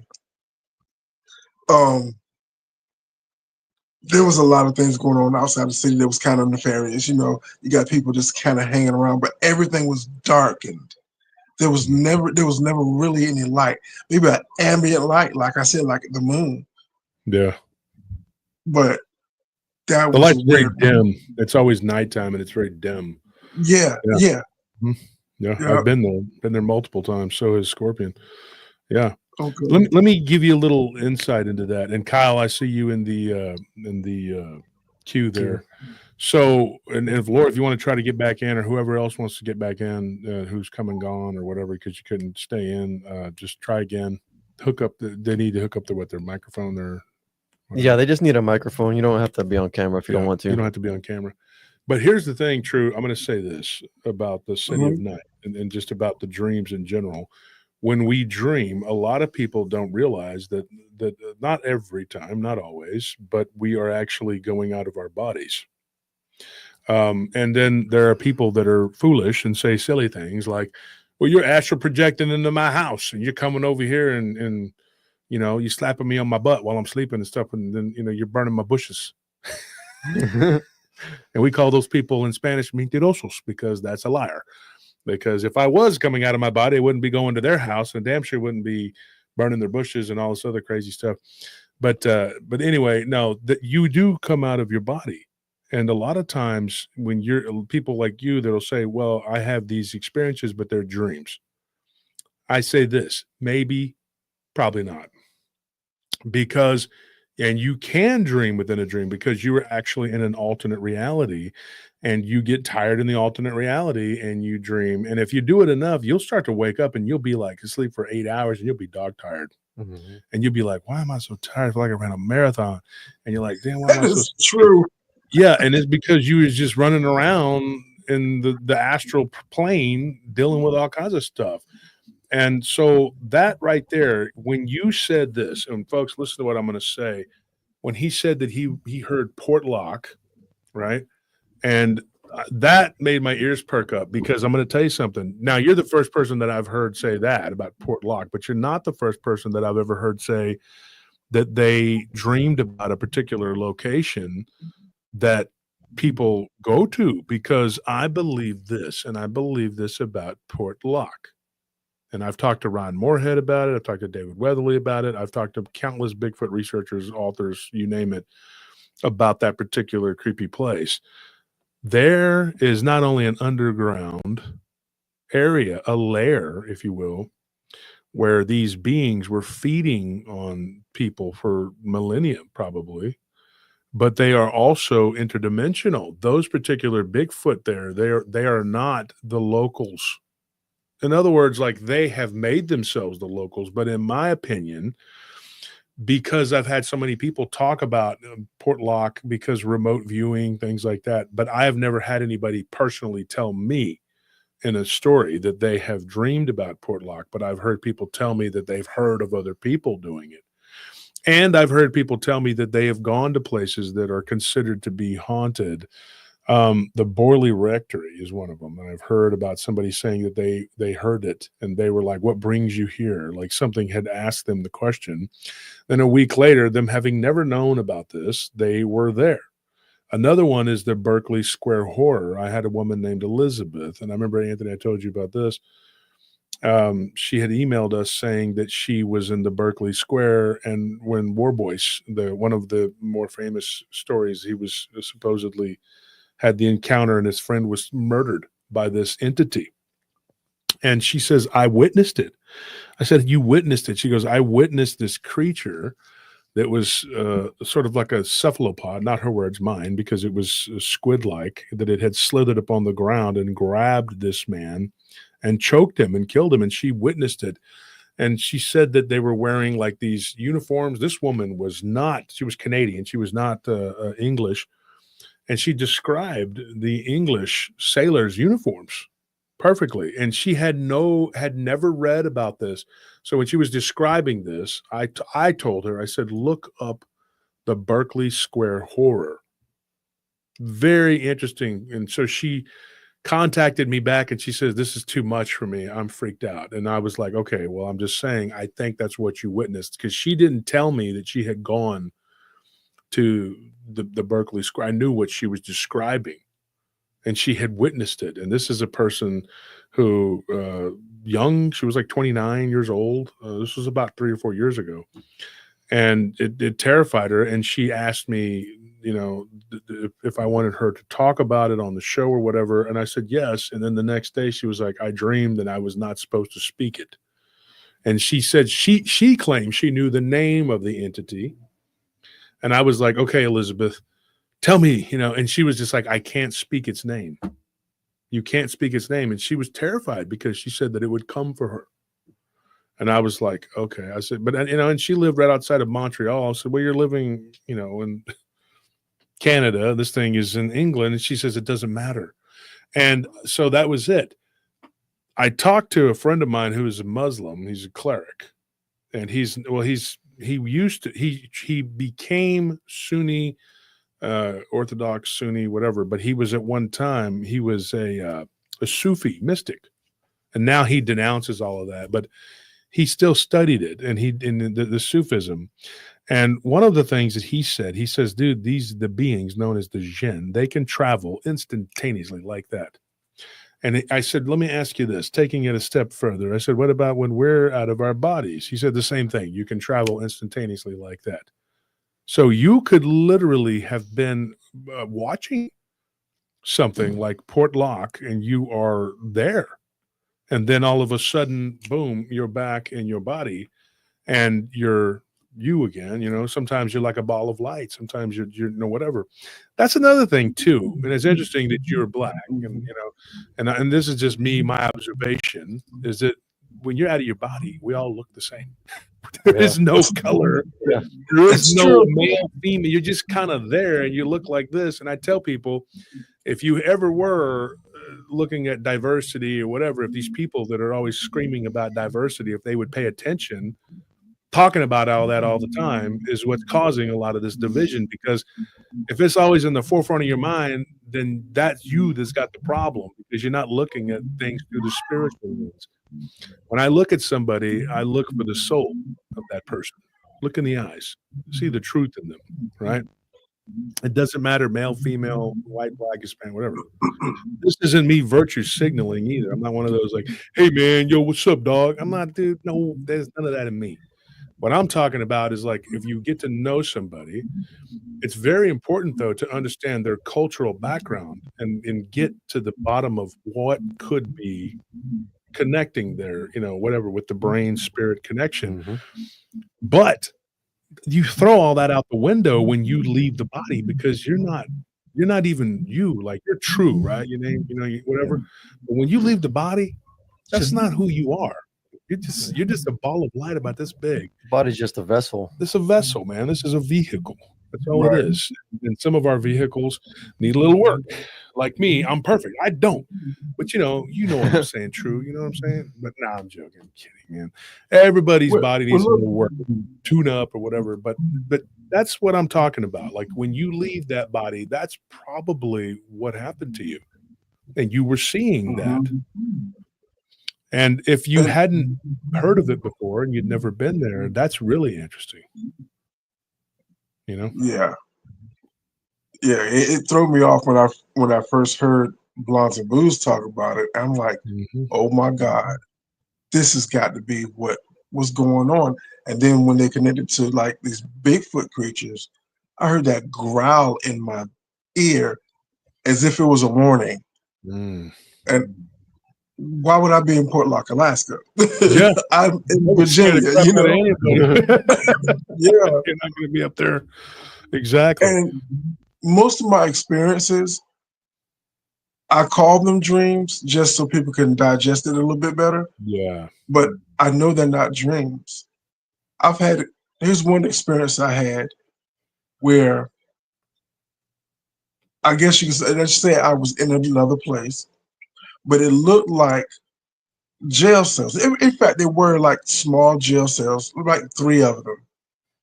And there was a little tiny office, like a guard office. Mhm. And I'm still here, by the way. I'm just like off camera for a second. okay. And I was being escorted to this door that was at the end of the hallway.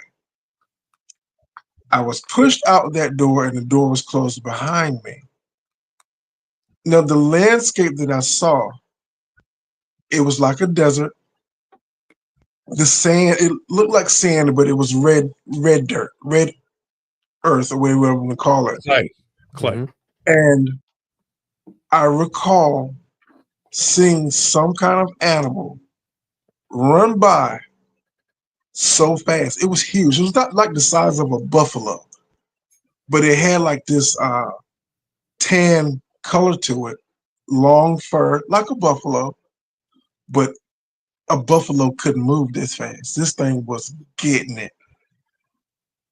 And it startled me so bad. And I'm like, in my head, I'm like, he's chasing somebody else. Or whatever it was chasing somebody. And that was supposed to have been my fate too. That's the way I felt. And I felt somebody grab me because I couldn't move. I was frozen in fear. Somebody grabbed me and pulled me back in the door. And there was a military type person standing there, and he said, "What are you doing? He is not supposed to be here." Wow. And done. I was back in my body trying to figure out what just happened. You wandered into one of their areas. Trespassing on the astral plane. Astral plane, yeah. And they have sentinels too, true. And I've been trying to figure out, like, what could this place... Now, I've been there more than once. And I know I have. The first time I was there, it was like a mining operation. It was this giant machine that was kind of... You've seen Dune. Yeah. I'm sure. It was like this big machine that's kind of chugging along, but it was mining whatever it was mining, and I was a worker on that rig. Wow. And it looked like the same place. When I got pushed out of the door, it looked like it might have been the same place. And I got more. But when that man said that, "What are you doing? He's not supposed to be here." And I was instantly back. I got one where I'm not trying to take up all the time, but I had a situation where I'm a truck driver by trade. So there's a little connection here. In this experience, there's me and one other driver. We have 2 flatbed trucks. And on these flatbed trucks are coffins, like the vaults, they put down the concrete vaults to put down into the ground. Well, let's call them coffins. Vaults, yeah. Our flatbeds were lined up with them, but they weren't regular size. They were at least 10 feet long. Yep. Each and every one of them. I knew you were going to say that. We were guided into a wooded area. There's a path. We're driving. These trucks was huge too. We're driving through there, and we come into this open area. And we were commanded to stay in the truck, do not get out of the truck until further instructions. And when we were instructed to get out, we were escorted by reptilian beings. And they were huge. Yep. They look like giant dragons on 2 feet, don't they? Yeah, exactly. They were ginormous. I know exactly what you're talking about. We were escorted into an opening inside of a mountain. And we was escorted to this big area. It was a big open area where we could sit down and do nothing, pretty much. But there was something that these reptilians they were doing. They would come in and walk into this booth. it had glass around it, and they would just walk in, and they would, how can I say it? They would walk in looking like a person, but then when they walk in there and come out, they are who that, their true form, the reptilian form. Do you know why that is? No, no. Did you figure it out, like when this was happening to you? At the time, from what I was thinking was, okay, well, this is what they're doing to walk among us undetected. That's the way I looked at it at the time. Yeah. I don't know what their purpose was, but they looked just like us until they walked into that booth and came out the other side, and there was this giant lizard, pretty much. And they had a leader. This was crazy. Their leader was a female. Don't ask me how I know. Was she different color? Did she look like a different color than the other ones? I don't recall. Yeah. I don't recall, but she was just as big as they were, just as muscular. But I just knew that she was female, and she just ran everything, Yeah. And the rest of them were males. Yeah. Which is weird. So Kyle, I brought you on. I guess Jake dropped off. I'm going to bring Kez on too. You guys just mute your mics until our current guest is done. And if you want to stay on and talk or whatever, it doesn't matter. I should have told Brittany that too. It doesn't matter if you guys want to join. I'm just going to bring Kez on, and you guys just mute your mics and while someone else is speaking, and that's all you got to do. Okay. But I got plenty more, but I'm gonna give somebody else a chance. And yeah, you want to hang on because I want to get back to that, but I also want to get everybody that wants to tell their story. I want them to be heard, but I want to give you a little bit about that if you want to hang on for a minute. I'm gonna go ahead and mute myself here. Yeah, so let's go to Kyle, and then we'll go to Kez. Kyle, what you got for us, man? Can you hear me? Kyle, what you got for us, man? Can you hear me? What you got for us, man? Okay. I'm messing with you. Oh, okay. You got me. Okay, all right. I'm messing with you. Kyle, go ahead. Tell us what you got for us, man. What's going on? So you were talking about out-of-body experiences, and so I was going to come on and tell two little things that happened to me when I was younger. But I want to tell this real quick because once you start talking, some stuff starts getting brought up. So I was watching something about, I don't know why I always remember this, but something about chimpanzees, and I fell asleep, and I was watching my little brother. My parents had gone out somewhere, and I heard their car come back because the way the window was set up, I could hear them come up the driveway. Like, oh, okay, I'm gonna turn off the TV. I don't really want to talk to them. I'm too tired. Don't want to answer questions, so I just want to go upstairs. So I see that the chimpanzees are doing something on the TV, and I kind of just go on upstairs because I'm down in the living room on the couch. And halfway up the stairs, I realized I'm floating. And I turn back around to look at my body. And the moment I caught wind of my body, I woke up. And I was back in the couch, not on the way to the stairs. And the reason the chimpanzee thing to me is so important is because I had glimpsed the action that one of the chimps had taken. He's reached for something before I went back to my body. And when I woke up, I'm facing the TV when I woke up, and I see him finish the reach. So I remember specifically I had seen somehow the TV through this dream, but I don't think it was a dream. I think it was an out-of-body experience. But I just effortlessly, just naturally just got up and started floating to the stairs thinking I was awake. So that's something like that similar that happened to me one time when I was at a place. It was a Head Start program, and we did security there. And I'll never forget, I fell asleep, which I'm usually pretty good about not doing it. But that place, it just made me so tired. And about 2 or 3 in the morning, I would start to just get so drowsy. And I would usually get up and do rounds, drink coffee, whatever. Right. But there was this laundromat that was not part of the facility, but it was on the same block, and they actually owned that building, and that person paid rent to them. Mm-hmm. And so that was where homeless people would come in there late at night because the guy would always leave this back door unlocked because he's like, oh, we got security, deal with it. And I'm like, dude, this is ridiculous. So yeah, they would come in there and try to do stuff. And so I was like in the back watching, and I fell asleep. And it wasn't but like a few minutes. I just remembered like, oh, it wasn't very long. But I was trying to wake myself up, and I kept reaching for the truck keys to turn the truck on because I felt like there was a presence there by me that was trying to put me to sleep. Oh God. And I kept reaching, and then I realized, oh, I'm out of my body. So I had to kind of like relax and let myself fall back into my body. And then I woke up, and it was so weird, dude. Yeah. But that's happened to me, you know, multiple times, but that was like I was really wide awake, like, but out of my body. Yeah. And I couldn't, I was trying to grab the steering wheel. I was trying to grab the door, and I kept thinking there was something walking around my truck. Really freaky thing though, is that I thought whatever it was on all fours, and it was not a dog or a cat.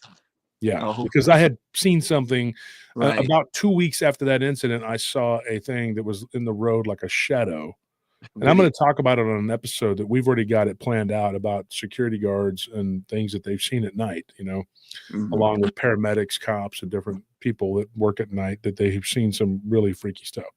Golly. But yeah, that particular story, I've told it before on the show, but I want to retell it because there was another element that I really didn't talk about. And I actually managed to get a hold of this person about 2 years ago. She had reached out to me when her daughter saw that I had a show. And she was like, do you remember me? And I said, yeah. She was this lady that used to walk with her husband all the time. And she saw the same thing I did in the street, that thing that rose up. So I think that's what was going around my truck, you know? Oh, that's creepy. Yeah, it is really freaky. It's really creepy. And Scorpion was one time, he was working there, just a real teaser there for that show. He's going to talk about it too. He was in the laundry room, and I had gone over there to pick him up. And he thought that I was at the front. So I was at the back going, hey, I'm over here. You know, and he was at the front because he saw me or somebody that looked like me walk by the front. And I told him, I said, that's a shadow person that is always walking by that front or whatever. Who do you have here, True? Who's this? Oh, this is my daughter, Kamara. Say hey. Hey, Kamara. No. You don't want her to hear all this freaky stuff. She might get scared, you know. It might be a little scary. She got some stories of her own. Oh my God, she's getting stories too. Well, we're gonna have to do this. We're gonna have her tell Dad, and then he can tell me. Yeah. So just it doesn't make you scared, Kamara. You don't get scared of it. No. What happens if you see something that's scary to you? What do you do? Be brave. Good. Be brave. Yeah. She said she would be brave. Yeah. We had an experience together. Jesus? Do you believe in Jesus? Jesus. You don't call it Jesus? If something happens to you, ask Jesus to help you. I'm being very serious. Jesus will help you. I promise you. He loves children. He'll help you. He protects children. And there's a lot of things in this world that are scary. All right. But you got to be brave. Okay. Okay. Yeah. And don't trust people that you don't know. Don't ever just trust anybody. You know, if somebody tries to get you to do something or go with them or do something, don't do that. Do not do that. Okay.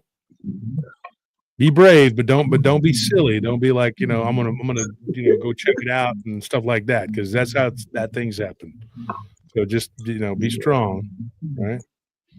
What grade are you in? What grade are you in? What grade are you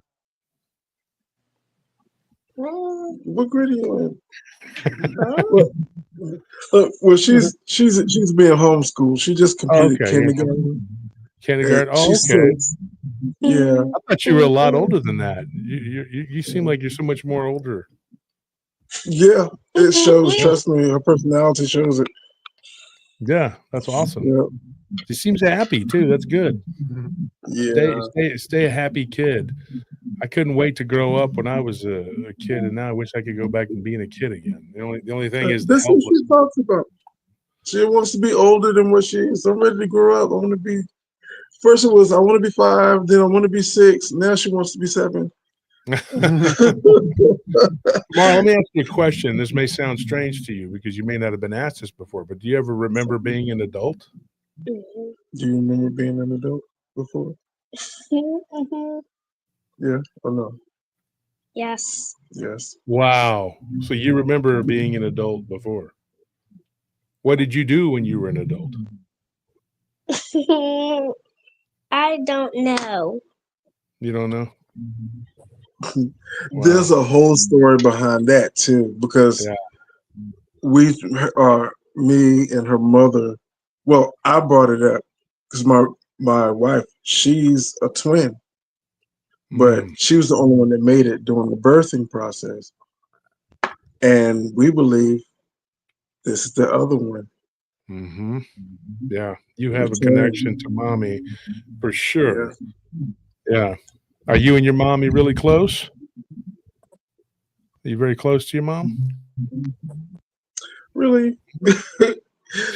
Well, That- there could be Look, something there they too, are because twins. They look just alike too.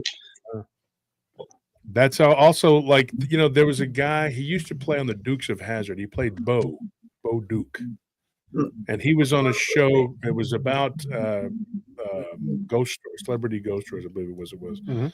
Kyle, hang on one second. Thank you for being patient. But and Kez too. Thank you for being patient. But so the guy that played Bo, he had a little brother or an older brother that had died a year before he was born, like exactly when it was weird. And he had fallen You didn't have to when listen. he was like 2 years old or something. This child died, Yeah. 2 or 3. He was a toddler, and then he was born, and he had those memories of being that child. And there was some other stuff to it about it. So he believes that he was just born again. After that, he was sent back and reborn as him. That is something that a lot of people have talked about, and people don't want to accept that. They don't want to believe it. They said, no, I was raised Christian, Muslim, whatever. I don't want to believe that's something that the Buddhists and the Hindus talk about. But I believe it takes it further when Jesus says we must be born again. There was a lot that was removed from Christ's words, and that's unfortunate because he tries to tell us many things, and we try to use our conventional wisdom, that what we know as what we were taught in Sunday school, and we have to grow to a certain point.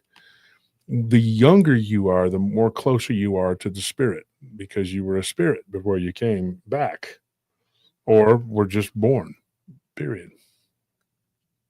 So, Kyle, let me ask you this: you said you had another incident that happened to you. What? Yes. So, Yes. what happened? So this is when I was real little. I have two, but they're really short. So, if that's okay. Yeah, go ahead. Okay. So, or actually three, but I promise they're really short. I just remembered another one. Good Lord. Every time. No, you don't have to rush frantically and. Okay. I know the feeling, Kyle. Don't worry. Like I every time I speak, I get Every that time. frantic feeling, and it results in the speech impediment that I got. Oh yeah. Believe me, just relax, man. It's cool. You're cool. Okay. The thing is funny too because I do ventriloquism, so I'm good with speaking for people when it comes. Oh wow, you're a ventriloquist. Awesome. Yeah, it's fun. I'm not professional with it yet, but I'm trying. But anyway, when I'm up there, I'm fine. But for some reason, personal stories, I get all sorry, little hyper. Okay, gonna calm down. Take a couple breaths. Hang on. Sorry.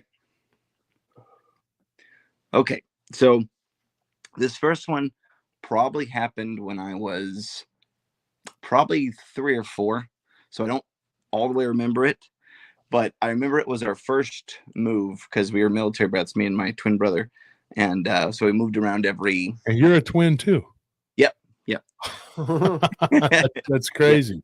He is 19 minutes older than I am, so he'll go first. Anyway, Identical or fraternal? Fraternal, which is when we were in Italy, I was the oldest because in Italy, second born's oldest, which I liked, but in regular, or in America, it's firstborn. That's oldest. But I remember we had this area set up in the kitchen with like this mini VCR and TV, and we were watching Power Rangers.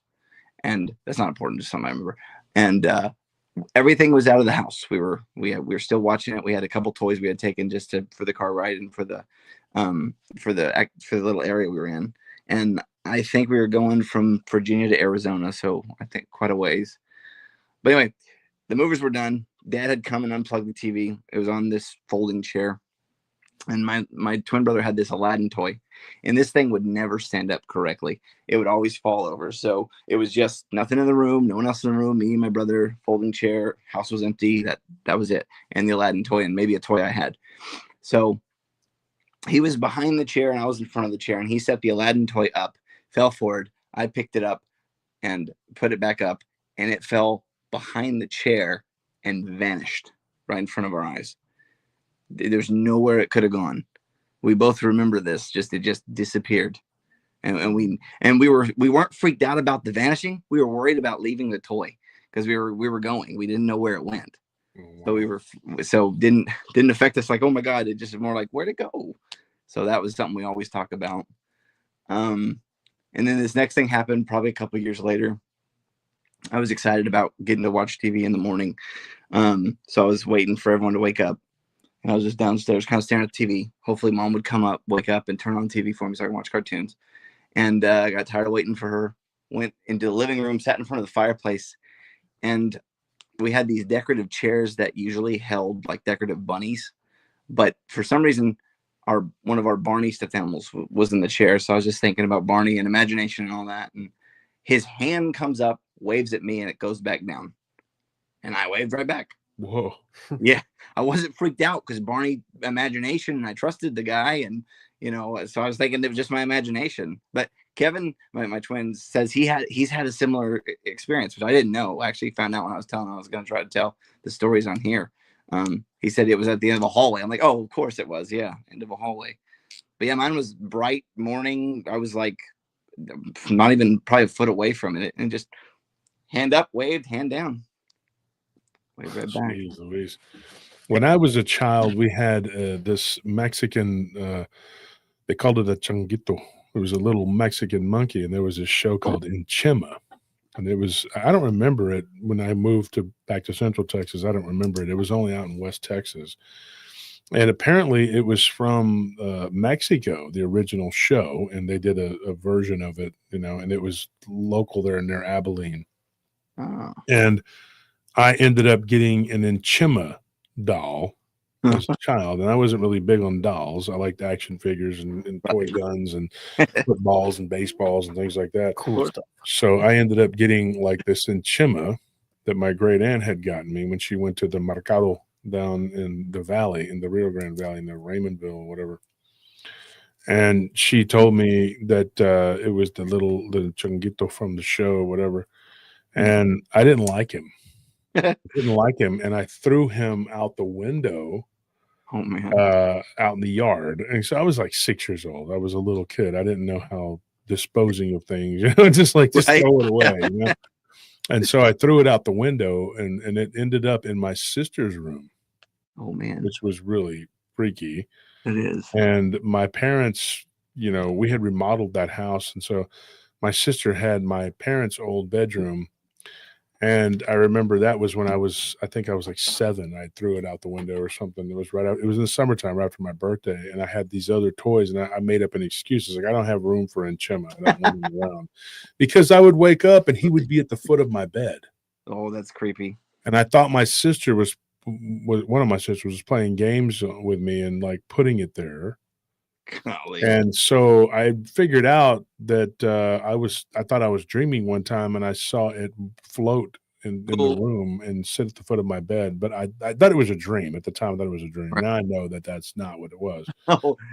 And so when Anthony's mother was there and my other sister, everybody was there, bunch of relatives and stuff, because we were having some kind of, I think it was Easter actually. I think it was like an Easter celebration or something. That thing ended up in the car with us. What? Yeah. But that's not supernatural. My sister stuck it in there. Oh. She knew I was afraid of it. And they had this little conehead doll that I was terrified of. I hated the coneheads, dude. They were so freaky and creepy to me. So I open up my bag, and there is the little conehead dude and the Enchima doll. So I got really angry. And I threw them against the wall at my aunt's house, and I ended up like throwing them in the trash. Oh. And my cousin Ralph, who was there, he ended up like digging it out. And for some reason, we were in the backyard, and it had this little plastic mouth with a hole right there. Mm-hmm. It was a dot. It was like a little dot because you'd squeeze it and it would go, and it would make like a noise. And so my cousin thought it would be funny. He goes, let's see if Enchima eats raisins. Oh, And we're kids. He's like right. probably 8 and I'm 7 or what. He's like a year and a half older than me or whatever, 9 maybe. I'm 7. I mean, we were little. And he was just like, let's see if it eats a raisin. And we put it in its mouth. And I'm not joking. To this day, I remember seeing this, and so did like 6 of my cousins. Its mouth moved and ate it. Oh God. I'm not even kidding. Oh, I've told this on the show before. And so I took that doll and I ripped the arms off of it and the legs, and I took it and we threw it in this trash barrel at my aunt. She lived out in the country. And that evening, my uncle, he's pretty cool, man. He was married to my aunt, and he goes out there and he's like, Mijo, did you throw this in the And I was like, yes, I did. Well, my cousin who passed away, Anthony, he was there too. His name was Anthony, Paul Anthony. And my name is Joshua Paul, because our uncle's name was Paul, who died. And so we're all and then my Uncle Jaime's son is named Paul. So that's a familial name, is Paul and Anthony. They're both familial names. And so he asked me why I did it. And I said, because, cousin Paul and Anthony and Ralph, we all saw it eat a raisin. Oh, man. What's really sad, though, is Ralph is he in hospice? What is he doing? Is Ralph, he's almost passing away. Yeah, I mean, he I think he's kind of on his way out. Yeah, he's dying. Just a matter of time. And then my cousin Paul Anthony passed away a year after my friend Dan Robus's mother Martha, when she passed away. So, and of course, my cousin Paul Medina, he passed away last year. It was last year. Yeah, that's my uncle. They had happened in threes. Yeah, so everybody passed away that was there except for, I think, Anthony's mother and my other sister. And Coco was there too, so I guess she was there. Yeah. But so the boys, though, I'm the only boy left. With Ralph is gone, and Ralph's like on death's doorstep, unfortunately. That is unfortunate. But that doll, I said something one day, a couple Thanksgivings ago. I'm like, that thing probably cursed us. But it did. I saw it eat a raisin. We never did figure out where the raisin went, and it was on the cement. We didn't see it. It ate it. Yeah, I would say so. I used to get mystified by those feed me dolls with the spoon that would fill up. Yeah. And just when they put it to the mouth, it'd go away. It's like, where'd it go? Of course, it goes in the spoon. It didn't. Creepy, dude. Yeah. Those dolls were really creepy. And then there was another one called a manchichi. And a manchichi is actually a French word, and they were red, they had pink, and they had white. And they came out one Valentine, and they were selling them at the stores everywhere. And they could put their thumb in their mouth, and it was manchichi, cuddly, blah blah blah. There's a little ape. Those for real dolls will creep you out in the aisle. Dude. You'll be walking, and something will try to get out of his cage, do his head. Yeah, dude. I don't like these little plastic dolls that look too realistic. I'm not into that. That's weird. I had Kevin and I had this piano and this Mickey Says game. And if you didn't turn the piano off, and so we'd forget to turn it off. And so in dead of the night, and then Mickey would talk sometimes. Is like, that sounds terrible. Touch my arm, touch my Mickey Says, touch my nose. And then if that wouldn't turn off, it'd go, let's play. And it's like, oh God. Yeah, let's play in the middle of the night at 3 a.m. Let's talk about Ouija boards. Find a Ouija board, kids. Let's communicate. No, we're good. And then there were these speaking spells. When I was a kid, we had speaking spells. And those things, along with the Teddy Ruxpin, I get more stories about Teddy Ruxpin and the speaking spells. And the speaking spell, let dog like, and it would be like 4 + 4 equals 8. And it's like, dude. Do you get Furby stories too? I'm sure. Furby stories. My little nephew Christian had one that he would leave. He wanted this Furby. My mother got it for him. He's like in late teens now. I think he's like 18, 19, whatever. But when he was little, he had this Furby, and he didn't want to take it home with him.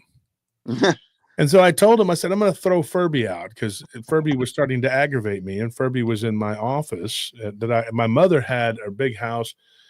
And she was a self-made person. She was she workaholic, right, Anthony? Mm-hmm. And she had an office. And so she said, Mijo, if you want to use my office, because I only use it in the evening and I needed to do it in the afternoon and I had to go to work at night. So I said, okay, I'll use it. So I was in there doing some work on the computer, work stuff. It was always just trying to put in bids and things like that when my company was being built.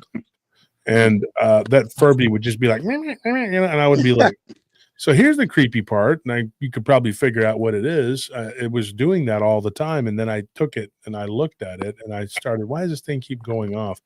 And I opened it up and there were no batteries in it. Oh, goody. Oh, man. So I took that thing and I threw it in the trash. And then Christian comes over the next weekend with my sister and he's like, where's the Furby? And I was like, it's in the trash. It's where it belongs. Where it belongs. Have you seen that thing?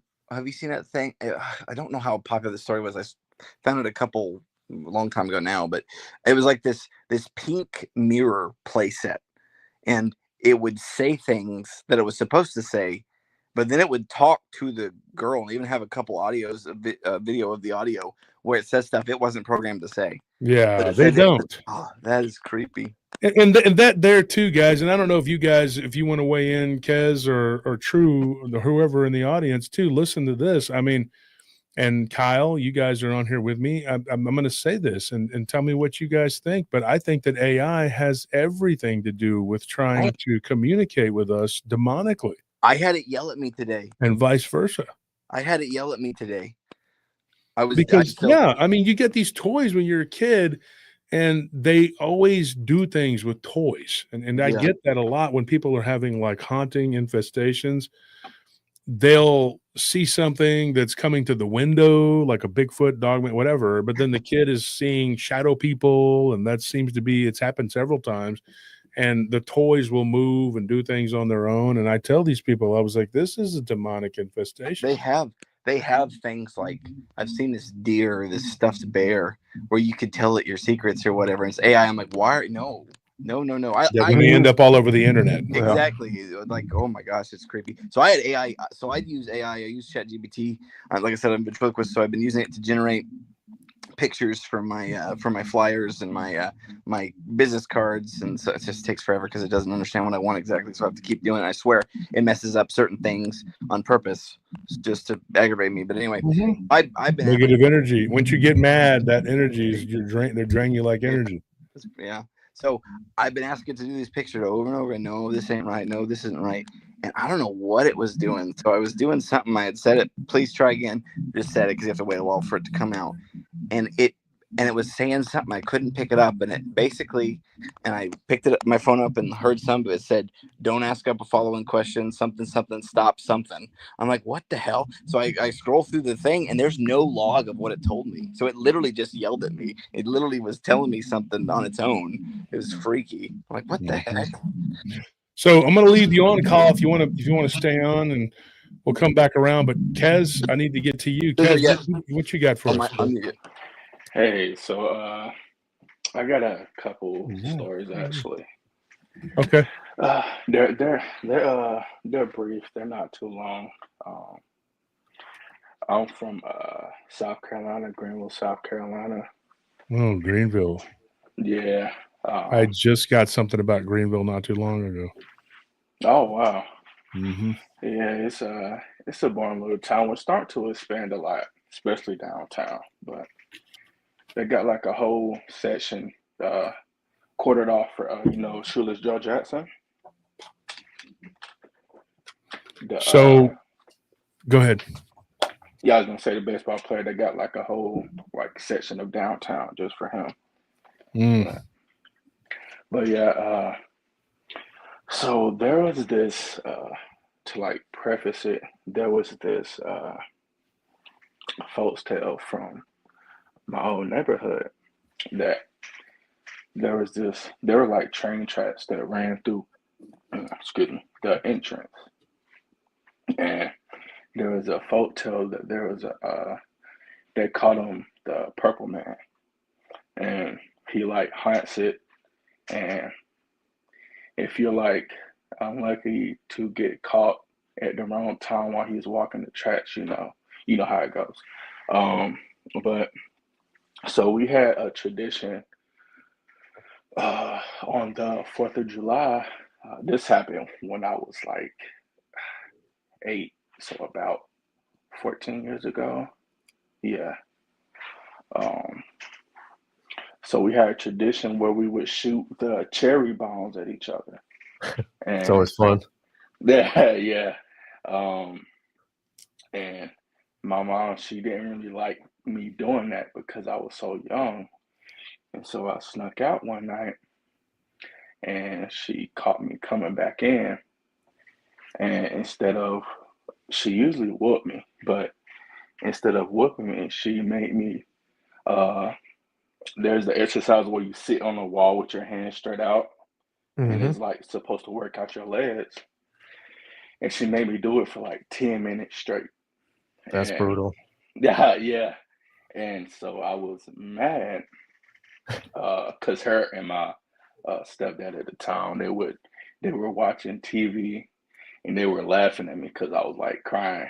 It was and so I was mad. So I packed my Spider-Man bag and I ran out the door. And by those train tracks, there's an abandoned house. And this was like at 1 or 2 in the morning. And so I ran up there and I'm in there like thinking I'm gonna stay there instead of going back home and make them come look for me. So I'm just sitting there. I had a Rubik's Cube, so I was playing with my Rubik's Cube and I hear a voice.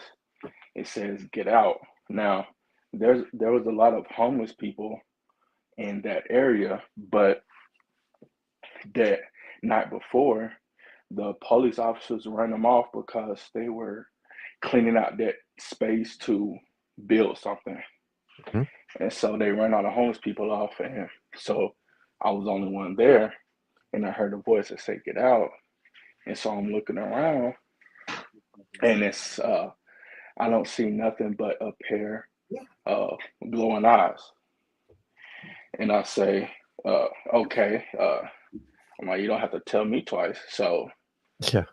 I skedaddle out of there and I ran back home. Now, that was the first. The second was in our neighborhood, the sewers, they were like underground big enough that children could walk in. Hmm. And for some odd reason, there's an entrance to the sewers to where you could walk under the sewers and stuff. There's like no manhole covering. It's like literally an entrance. Like you It's can just just wide walk open. through. Yeah. And so uh, me and my friends, we usually use it to, because for some reason, when we go under the sewers, we can get to one part of the neighborhood faster than when we were above ground. It's weird. I don't know. I don't know if there's like some type of geometry to it, but uh, yeah, we were going and we heard kind of a growling noise. Now we thought it was the neighborhood dog. There was a German Shepherd we called Wolf because she looked like a wolf, and she was like the neighborhood dog, and we thought that was her. But I looked back, it was all black, so I thought it was Wolf because she's all black. Hmm. But it's kind of hunched down like we were. It wasn't full body. It was more so like a shadow, I could say, but more tangible than a shadow. So it's kind of like in between the shadow and the physical body. I don't know how to explain it, but it was running after us. And I could hear because there's water running and stuff. I could hear the water splashing. And we come out on the other side. But unfortunately, there's like, when you're coming out, there's no entrance, so you gotta climb up the ladder. And I let my friends go first. And then as I'm climbing up, it nicks my leg. I still have like a scar. It nicked my leg. Hmm. Yeah, and it's a pretty brutal scar, but Is it it's a kind of scratch or a good. bite? Scratch. Was Yeah, it it's like 3 claw marks? just one, just Just one. one? Okay. Yeah, just one. And it nicked my like near my knee, and yeah, that was it. I've never really had like nothing weird happen after that. But my family do have a lot of like UFO and which I'll call duende stories. Oh, really? The Wednesday stories, like, Yeah. you know any of them? Oh yeah, my uncle. He was. I took care of my uncle. He was paralyzed, so I took care of him, and he told me a lot of stories, and he told me about seeing.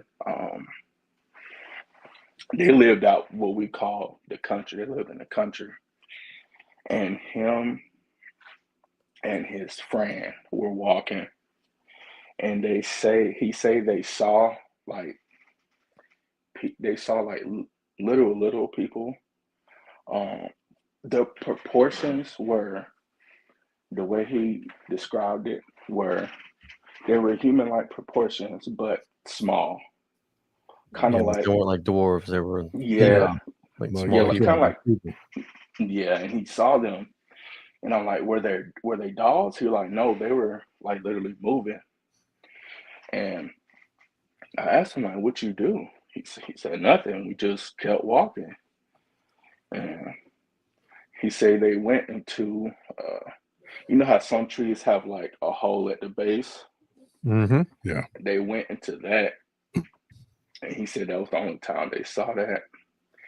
And they've had a couple UFO like sightings, nothing too special with those. It seems like They those just trees are like for these duende, Mm-hmm. as we yeah. call them in Spanish, monitos, duende, whatever. But they seem like they use them like some sort of elevator. I'm not even And it joking. was by a pond. I don't know if that means anything. It was like by a body of water, like a pond. Mhm. The Yeah. sylphs they use it. Yeah, and there's so many different types of these sub-natured beings, and they do different Mm. things. What's even weirder is like when you get into the whole water thing, Yeah. you'll hear stories of creatures that absolutely should be living on land, but they're coming out of the water and doing horrible things. There is some legends, in particular, the Fewith, which I have a weird whole freaky story about that. If you've ever listened to the Halloween episode of 2019, Mm. the Fewith, I think like there was an entity at Palo Santos where I was working at that was showing me and Clark, the guard who still works for us. In fact, I think he's working tonight. Mm-hmm. But this thing showed it like by scribbling on the window, smearing on the window the word feweth, and it wasn't until Scorpion said maybe that's not an E, that's an A, an Old English A.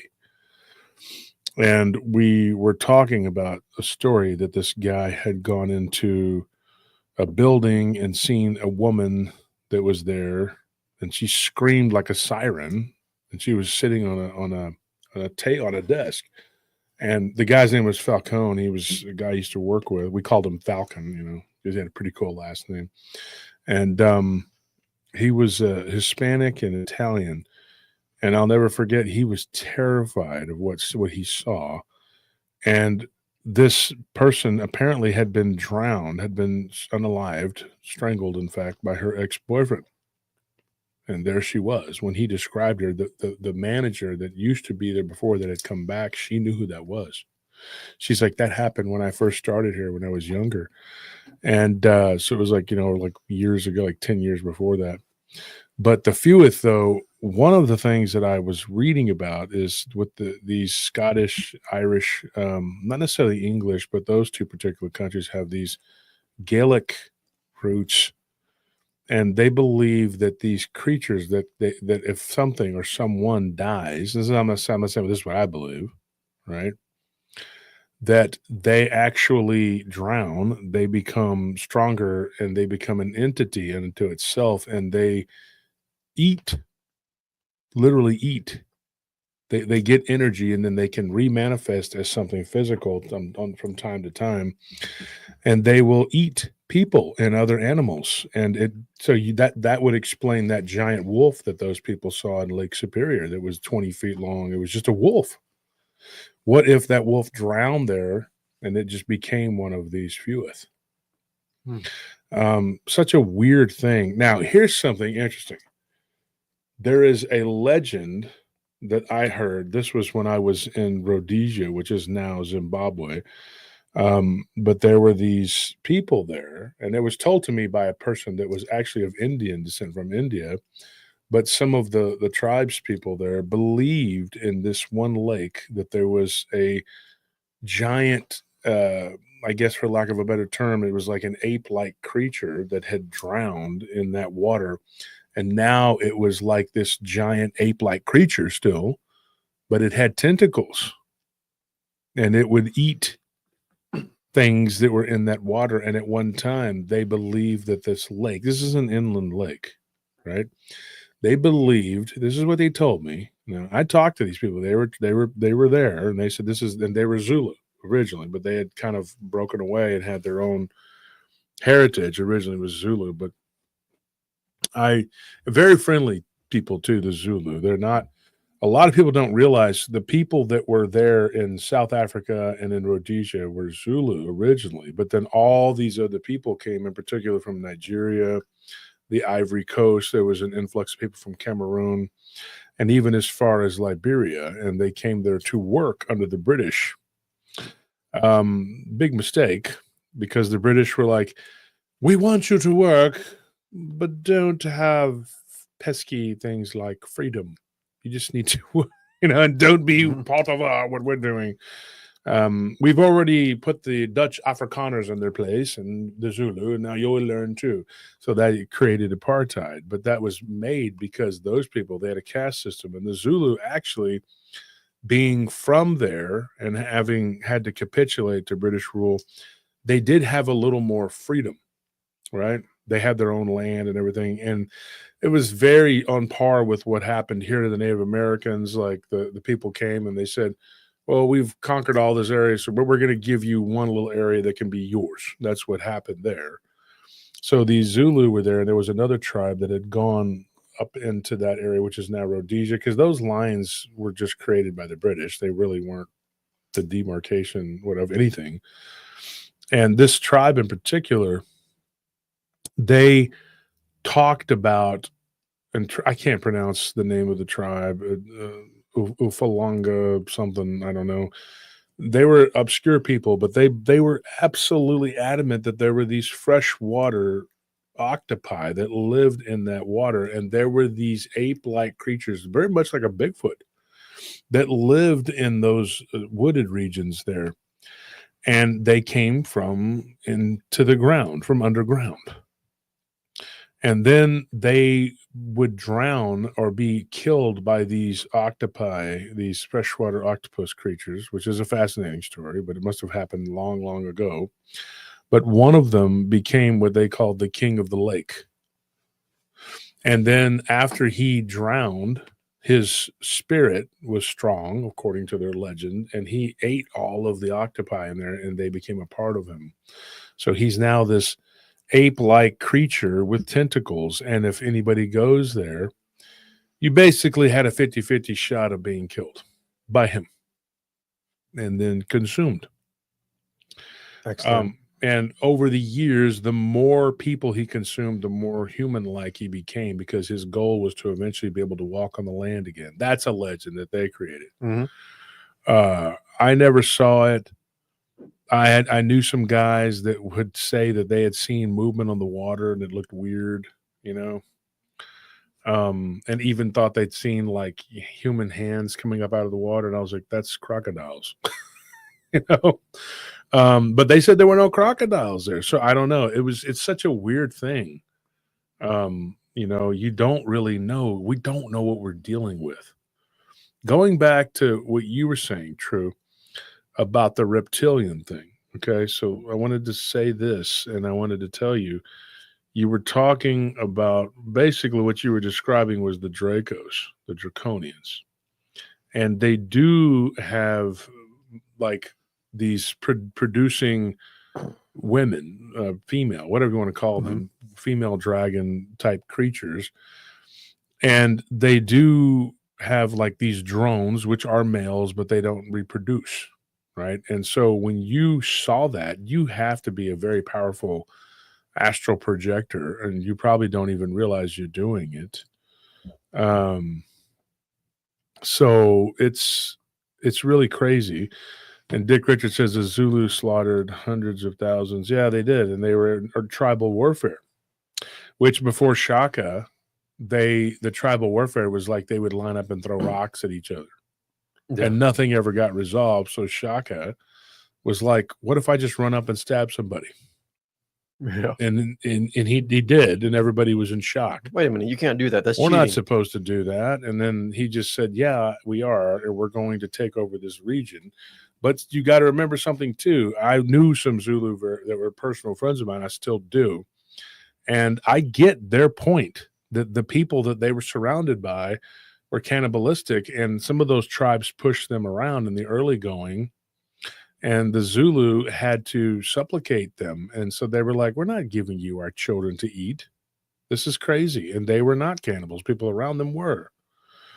The Metabanga people in particular, they don't exist anymore because the Zulu wiped them out because they were cannibals. And they wanted to give their children to this god that, strangely enough, looked very much like Moloch. It was a bull-headed god. And I know because I was there and I interviewed these people. I talked to these people. And when you do the math on these, people, you get a feel for why they were the way they were. They were like, no, we're not doing this. And then they were forced to be around these other people from all over Africa and India and Asia, everywhere. Well, India and Asia, but, East Asians. And they're like, why are all these people in our land? If you're from India, China, Britain, whatever, what are you doing here? This is ours.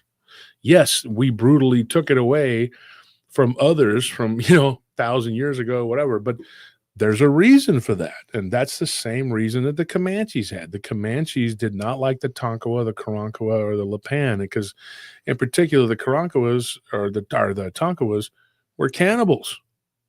And they were like, dude, they wear breastplates made of human bone. And the Comanches were like, we're not doing that. We're using animal bones. And they were disgusted by these people because they were cannibals, and they looked at them as a troglodyte throwback, and they had been pushed around. And so the Comanches were smart. They were really smart, and they figured out a way to, with animal husbandry, to breed horses. They learned it from the Spaniards. And so when they got on horseback, they became a different species, I'm telling you. And so that is, the brutal truth, that there are people that could say, well, these people did this, these people did that. And yeah, I mean, it was always, warfare, intertribal warfare. The Celts did it. The Vikings did it. The Africans did it. Everybody did it. The people in India, they were constantly at war with one another, the different regions. To this day, I have friends that are Indian, and the other day there was an Indian dish that one of my friends was telling me about, and I said, "Oh, is that Bengali?" He goes, "No, that's not Bengali." He goes, "That dish just come directly from Bangalore. Why are you talking?" And I'm like, "Dude, okay, sorry." He's like, "You know a lot of my continent. Why would you think that? I would never eat a Bengali dish." And blah, blah. And I'm like, "Dude, look, man. Do I look Indian? I'm not. So I'm just trying to figure it out. And I guess because I have a vast knowledge of different people's cultures and things like in their beliefs, that he just assumed that I was supposed to know every facet of whatever. And I said, sorry, because Bengali and Bangalore are two very similar terms, very similar words. And so, yeah. So sometimes you might get a little, confused or whatever. And somebody says here, the Hutu and the Tutsi. Oh man, I'm telling you, the war, oof, the fights. It's like when Dave Chappelle talking about making the band, the fights. Oh, the fight. war. I'm telling you, they were just absolute about war. Everybody's done it. Everybody's doing it and has always done it. And everybody always says the other guy's the worst. But a lot of these stories that we get they come from somewhere. And man, I'm telling you, I'm just now starting for the book to study some of the African vampire legends. And I don't have a whole bunch of different places that I've gotten stories from. But I do have some people who have given me some stories from different regions that it's mostly secondhand, but the legends are the same. People shape-shifting, people turning into this, and they have legends and stories of the little people, of reptilians. What's his name? Mutwa from South Africa. He's a Zulu researcher that he did the reptilians. His name was something Mutwa. If anybody in the audience can tell me, I remember watching him. Is it Credo Mutwa? Is it Credo Mutwa? Yeah, he was really good friends with David Icke. And Yeah. David Icke was telling everybody, Credo Mutwa, thank you, Credo. Yes, Credo Mutwa, and he's talking about these reptilians. And he was when he talked, it's 25 years ago, he was talking about how they look like Darth Maul. He's like, do you think it's a coincidence that they made that creature from Star Wars look like Darth Maul? Because the Draco, there's a warrior class that is actually smaller than those dragon-looking ones, and they just use them as shock troops against. Basically, like when something is bigger, really, really big, guys, you're not going to be able to mass produce it as well. Take this toy, for example, right here, right? And now with the tariffs, we can't even get these done. But this right here, this toy costs a pretty penny to produce because it's bigger. We make it smaller, and it becomes more fragile and harder to make, actually. But the material, there's less material, so it actually is a little bit cheaper, but not really, So the bigger something is, the more it takes, the more DNA, the more everything, right? So the Dracos are no different. They have these big, large monsters that are like, they're centurions, but then the army consists of these smaller, I call them pineapple heads because that's what they look like, these smaller looking horned creatures that Mutwa was talking about. And they do look like Darth Maul, and they have a more human look, although they have a little bit of a muzzle and they have scales. And they are the shock troops that they throw in there if there's an invasion of a planet or whatever. The stories are that those guys go in first. It's like their vanguard, and then the big guys come in behind them and try to push. It's really, really bizarre stuff, and it gets weird, with these people, and that I think is the crux of a lot of this. Like what was happening with you, True. You're having these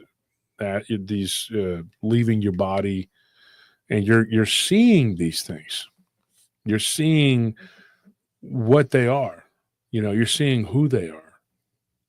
And now you got to be really careful. And I would say be extremely careful and prayed up, because supposedly they and the vampires in particular are very particular about you talking about them.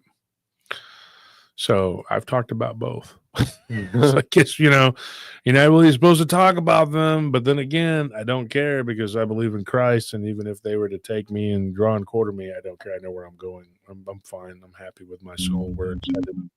I don't feel that this death will be like. Yeah. And so there's somebody said a great interview with David Icke, much about 6 hours. That's crazy. So True, this thing that you okay, somebody needs some to kind of feedback. Mute your mic. Somebody, I don't know who it is. That might be me. So, yeah, there it goes. So what you saw, I think, well, something else going. Somebody's mute their mic here. Yeah, we're getting some feedback. Yeah, it has to be True.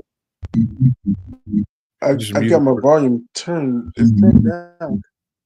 If I go down Yeah, any just further, I won't be able to hear you at It all. might be My earbuds not working. no, it don't might turn be it a down. Bluetooth Might get headset a because those Bluetooth. things are kind of tricky. Sorry for doing that. Just mute it while I'm talking, and when you talk, you can unmute. Okay. Oh, hold on a second. All right, you go ahead. What was you gonna say? So what I was trying to tell you is that basically these beings, these reptilians that you were seeing, Getting that feedback. definitely were Draco, 100%. Now, what kind of Draco they were up to, I don't know. That boot that you're talking about is the cube, and the cube has this transformative power, and that is also because one of their leaders is imprisoned in one of these cubes. They know for sure, they absolutely know that you can put people into cubes and lock them down. Cubes are an echo chamber, and the power of the spirit, if they use the right material, you can't penetrate it even as a spirit. The vibration just bounces off. It doesn't allow you to. So when you go into that cube, you become your true self. There is no hiding. The vibrations that they use to fool us don't work in that cube. So that's why you saw that, them going into that cube. That would make perfect sense, because that right there is the truth, that you go into that, and that thing stunts your ability to play around, trick, whatever. There's a reason why those Yeah, do what? yeah. I remember reading. I've read the Immortality of Thoth, and he mentioned the serpent-headed beings, and he said that when the glamour was lifted, he called it the glamour. They were serpent-headed. They looked like everybody else, but if certain words are spoken, the glamour would be lifted, and they would be revealed. Their true selves would be revealed, and they were serpent-headed beings.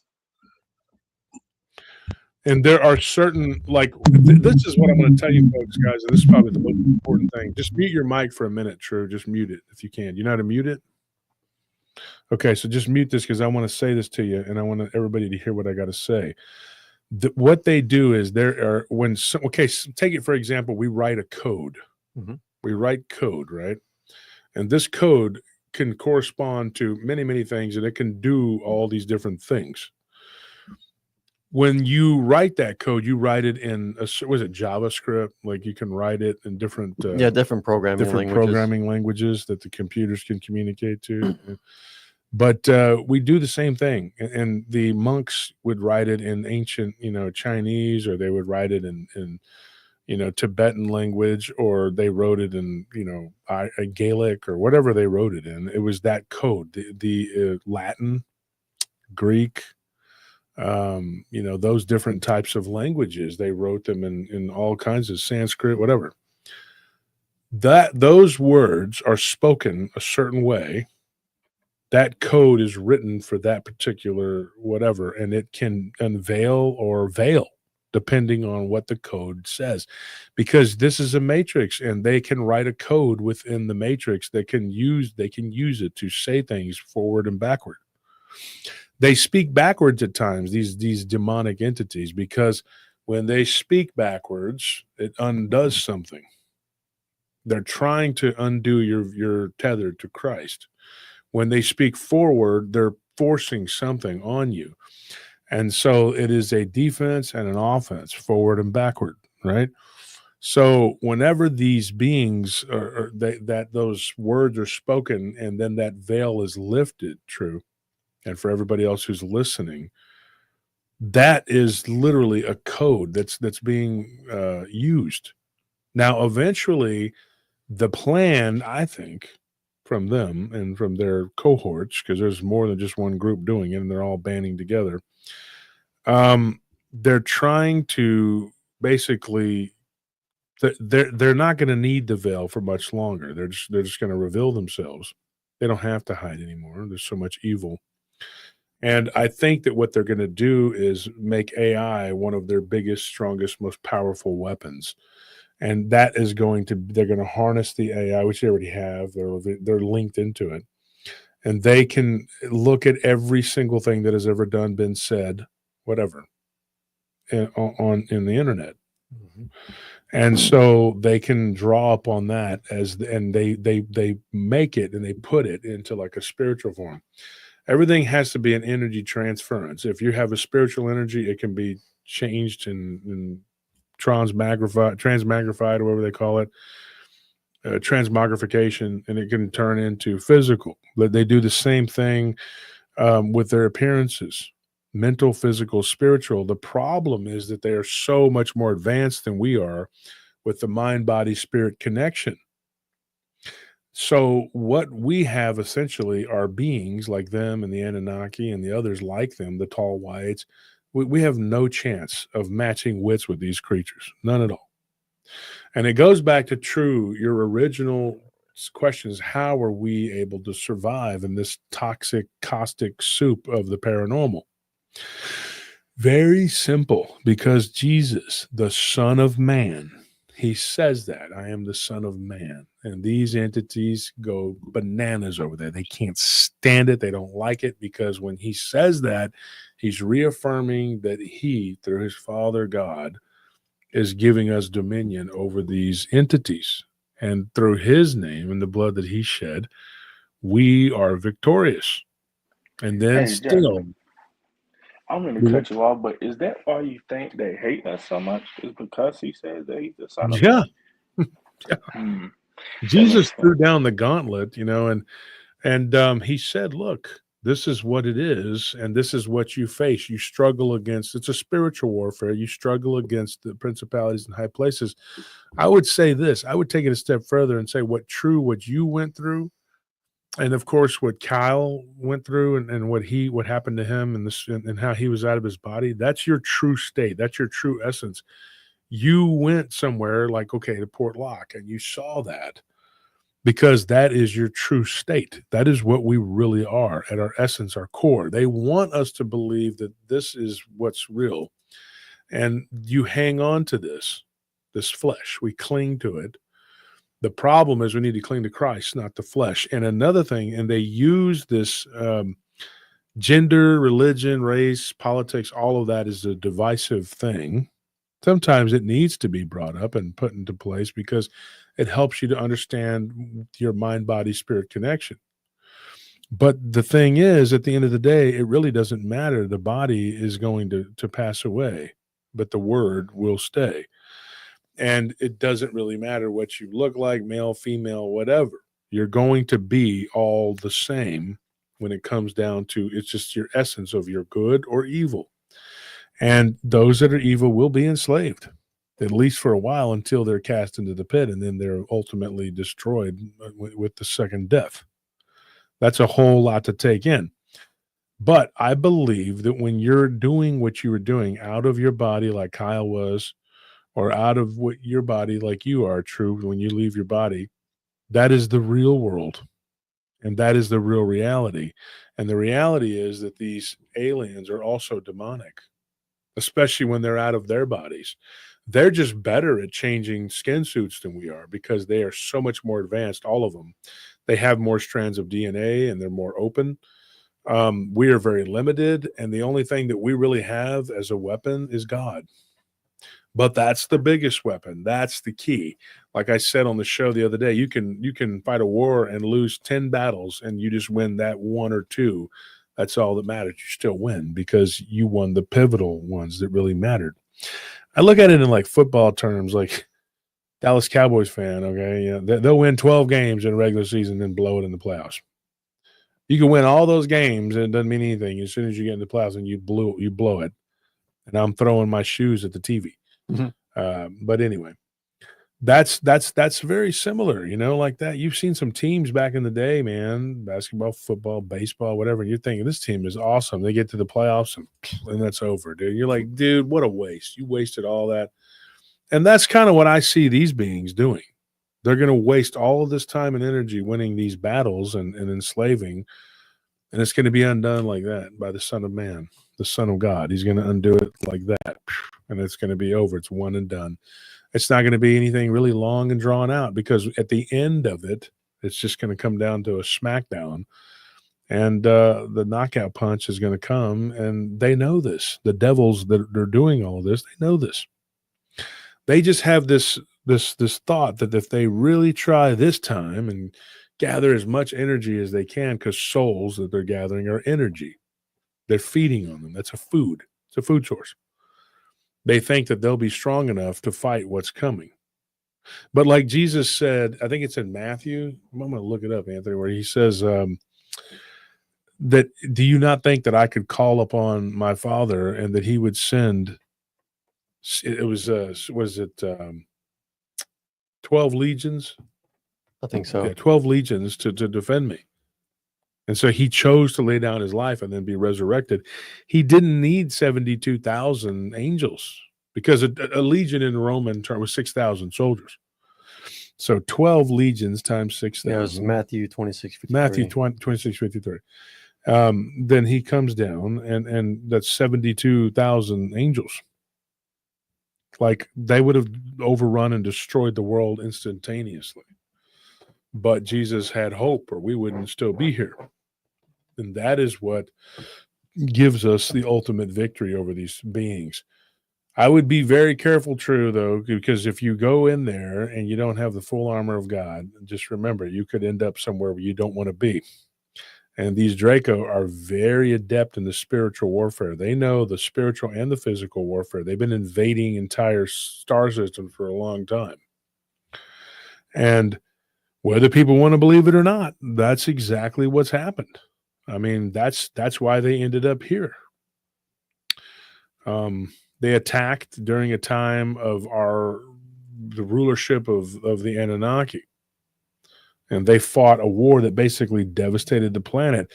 And the Vedas talk about this. There was this big war, and there are entire deserts of nothing but green glass, because that was once grass, and it was heated up to 1,000 degrees, whatever it was, and it turned it to glass. The only thing that could do that, we know now, is like something nuclear. So there was a war where they were firing nukes at one another. We found a nuclear reactor, not in the Congo. What is it? What's right next to it? They found a nuclear reactor that they estimate to be over 2.5 million years old. And they can't prove that it's not,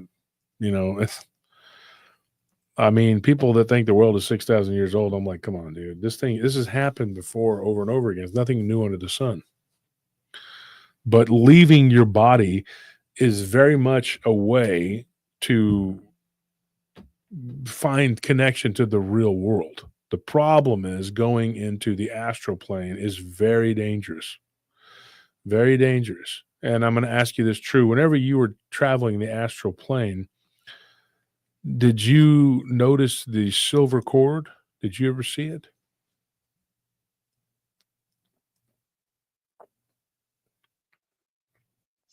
Yeah, there you go. Okay, there we go. No, I don't recall seeing anything like that. I've heard of it, but I've never seen it for myself. Yeah. A lot of times on the astral plane itself, you don't always see it, or you don't always seem to need it. But if you were to try to head from the fourth to the fifth density, you almost have to have that, because it's back.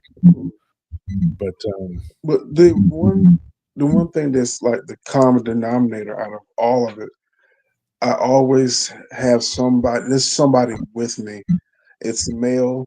I never see them, but I feel their presence.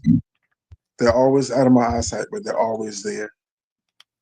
And they talk to me, but I never see them. That is a term that we call the third man effect. I don't have time to explain a whole thing. The third man effect is something that everyone should look into. It's found particularly in people who climb mountains and do all this exploration, and they push the body to the absolute limit and crazy stuff. I would never do anything like that, but they go up into a mountain and they're like about to die, and then there's this being that appears that's always next to them. They never really get a good look at it, but they know it's there. that third man effect, that it probably speaks that something is guarding you. It could be an ancestor that's been allowed to do that. Or it could be an angel, or it could be, you know, something that's good that helps you, that's there with you, kind of guiding you so that you're not getting into too much trouble. Also, Right. I've That's what I heard feel. what, go ahead. Yeah, that's the way I feel. I feel like they're there to guide me and protect me as I'm going along. And I feel like I'm being shown these places, you know, but I always have protection. I never can go too far. I've only had one experience that really messed me up. Wow, it messed me up really bad. But yeah, I was outside of my body, but I was by myself. And I ended up in a place. It appeared to be out like a swampy area. It was dark. All I could see was the moonlight through the trees. And I was in my spirit form. I was that ball. I can relate to that, being that ball of light, being able to see in all directions at the same time, simultaneously. But this particular situation, all I could do was feel a presence coming. I knew it wasn't good. I could feel it wasn't good. And I could not go anywhere. It was like I was stuck in that spot by myself. And I didn't know what else to do but to try to get enough energy to yell out, to let it know that I know it's there. And when I did do that, I was back in my body, woke my wife up, because I physically yelled out. She said it sounded like a Native American war cry, something like that. Wow. But that was the only way I was able to get it. I didn't. Usually, I'm able to navigate and do something. It was like I couldn't do nothing. All I could do was yell. Yeah. And it's very unnerving when whatever you don't it was is coming from. Yeah. So I'm going to let you guys bounce because I got to run. I got to go get to work. Almost going here. But thank you guys for tuning in, and thank you for coming onto the show. And for those that didn't get in, I apologize. Lori, maybe next time you could try, and Jake. And yeah, I mean, this is what Mondays are for, guys. This is what we do. We get on here and we talk, and we do what we got to do. Awesome. Thank you Hey, so Josh, much. I have one last question. No, we're done. No more time for questions. Okay. I'm joking. I'm joking. Go ahead, Kez. Okay. Go He's ahead. like, oh, okay. I was gonna say, Nice guy. Roanoke, do you think there was something paranormal there, or like something more I do. mundane? I do. If I had, this is weird. I had an remote viewer tell me this. The reason I think this remote viewer is pretty reliable is because he actually showed me that he had the ability. He remote viewed something. I kind of tested the guy, and it worked. Like, he saw something that had happened to me. There's no way for him to know it, like in the modern day. But we're happy he was able to see it, and so I kind of believed this guy. And he started telling me some stuff about his astral projection abilities, and I haven't gotten him on the show because he doesn't feel like it's a big deal enough to talk about. So this would be great, but I want him to tell it because he's got some wild stuff, and he's actually pretty good. He can speak, but I'm just been, I kind of put him on the back burner. I might reach back out to him, see if I can get him on. But he remote viewed something for me, and then he showed it to me. And I really think that these people can actually see. How do you say, what are the words I'm looking for? They can see into like they can remote view, like for real. They can, yeah.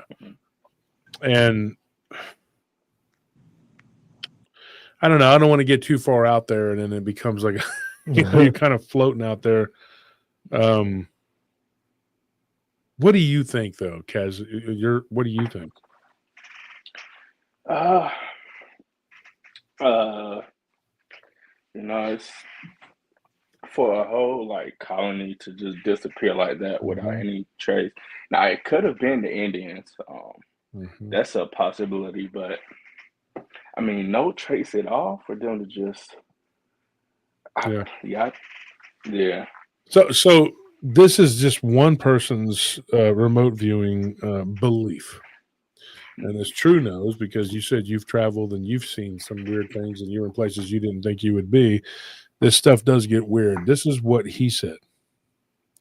That they were being attacked by a spirit of hunger that manifested itself in the form of a monstrous being.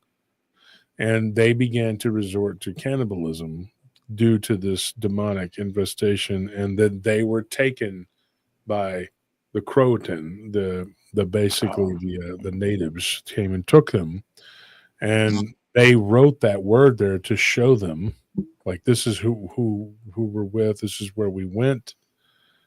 And that particular tribe had a legend of that. So you think it was a situation? Do what, Kyle? You think it was like a tulpa situation? I think it was a Wendigo. I think as they began to starve, the Wendigo spirit took hold, and all it takes is one person to get infected. And there again, it's a vampiric entity. It drinks blood. It eats people. There was a guy on a bus, and you can look this up. It's a horrific story, but it was a guy on a bus, and he walked toward the back of the bus. He took out a hatchet. This happened, I think it's in Canada. And he unalived a dude, and was like, when the guy was bleeding, he was drinking the blood that was spraying. I'm not joking. This really happened. And the guy claimed that he was possessed of a spirit that was making him want to eat flesh. So you could probably type in man unalives man on bus, and I think he ended up like decapitating the guy, which is a gruesome, horrible thing. But he was drinking that dude's blood, man. I mean, it was like unbelievable. And he said he was possessed of bloodlust. And where do you think that comes from? I mean, then when you look at the Donner Party and Packard, what he did, man, he comes back and he's all like, looks healthy, and he's been out in the woods for the entire winter, and I've been there to that area where he was at. And there again, one of the things that we don't talk about a lot is the paranormal aspect of these stories. But what if Packard was possessed of the Wendigo spirit? And that's what made him turn and eat people, including women and children. And then he comes back to town and he's all like looking plump and healthy. And, he's like, hey guys. Oh, by the way, yeah, everybody died. I'm the only survivor. But like, you spent an entire winter up there in that pass, and you come back looking all healthy and like you've been at Club Med. What's going on? And that dude's like, oh no, I've been doing Pilates. I had some shake weights. I found some of those in the snow, and I was chasing antelope and been on that carnivore diet. That carnivore diet's, I'll tell you guys, it really kept me going. A lot of energy. It's going to catch on. Ate some mushrooms too. I'm not going to lie. Ate some mushrooms. And so the people were like, I don't believe this. And so somebody came up with the idea that they needed to go back, and of course they found the bodies, and they had been chewed up, eaten on, whatever. Deck Richards says, Wolf, I was supposed to be on that bus. I took the wrong turn by accident. Oh my gosh. Well, that kid that did that, man, he was just a young guy, but he believed that he was possessed of a spirit that wanted him to eat flesh. So according to this remote viewer, I'll call him D.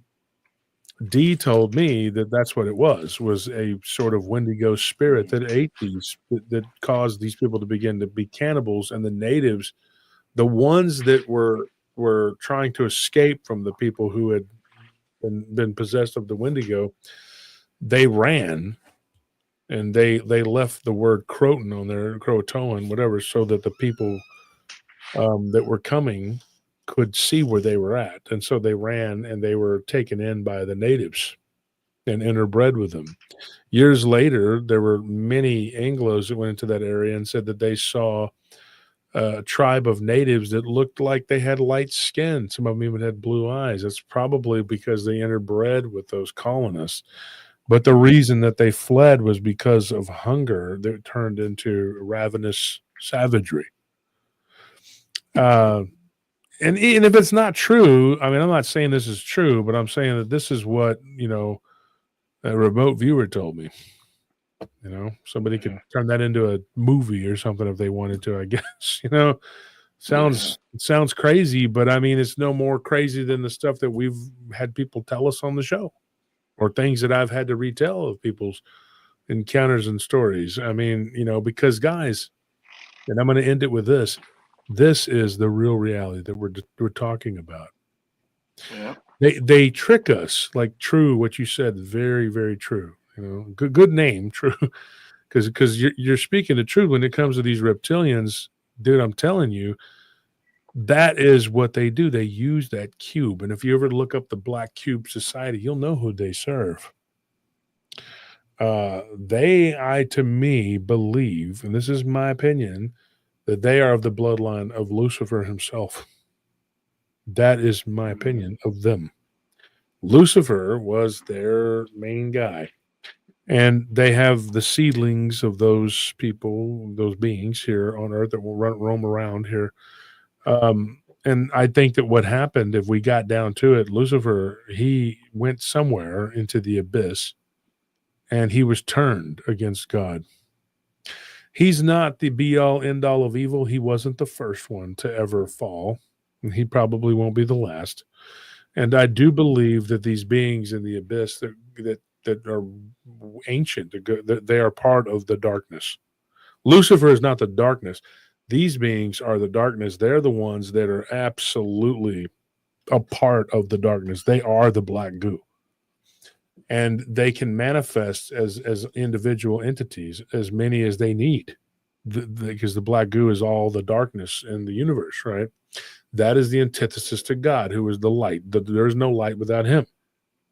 So these beings did what they did, and I think that they used Lucifer, and they spit him back out and told him go and be an adversary. An individual angel, one of the most beautiful, or was the most beautiful that had ever been created, and he fell. And then he was cast down, and he's free to roam around and do whatever he wants to do now until judgment. And there are people and beings who worship him, but he has his own lineage, like all the archons do. They all have their own lineage, and I believe that the Drakes can probably trace it right back to him. My opinion, my research, there's a lot of reasons why I believe that. I don't have time to explain it here.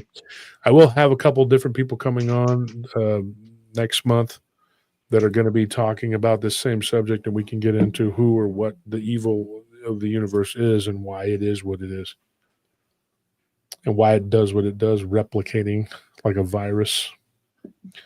But thank you guys for tuning in. Thank you for coming on. It's been great. I love doing these shows, man. Yeah, thank you so much. Thanks for having me. Yeah, people coming on and telling their stories is what it's all about. Good night. Jackson, y'all have the highest, like, out of all the channels I watch, y'all have the highest, like, live viewer to subscriber ratio out of most of the channels that I watch on y'all lives. It's impressive, honestly. Well, yeah, and I'm not bagging on any of these people that so-called rivals or whatever. They have these. Some of these people have massive numbers, and then they'll do a live, and there's like 104 people there. Like, Yeah. Where are all the people? You guys make it easy to access. You guys are very accessible, which is unfortunately why you guys get attacked so often. Yeah, but you have to do that though. Yeah, I'll definitely appreciate it. You guys are great. Yeah, you got to do that, because if you don't interact with the people, I mean, you're just some guy that's up there talking, and you never ever have a chance to communicate with that person. I want to be in the trenches, guys. I want to be down in the trenches and actually, and I don't want to talk about boots on the ground. They go and walk around in somebody's yard and go like, "What was that?" Okay, whatever. I'm talking about being down in the trenches where people are actually there on the ground. I think people want answers. They want to learn. They want to know. And know it's up to why. me to constantly read and constantly talk to people, researchers, authors, podcasters, YouTubers, whatever, and try to get to the bottom of this stuff and read.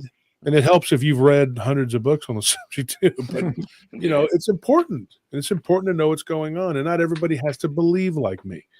But at some point, if you want to be successful and get ahead, you will eventually have to make a choice and say, hey, this is the choice that I'm going to make. I want to know. I want to be educated. Sorry.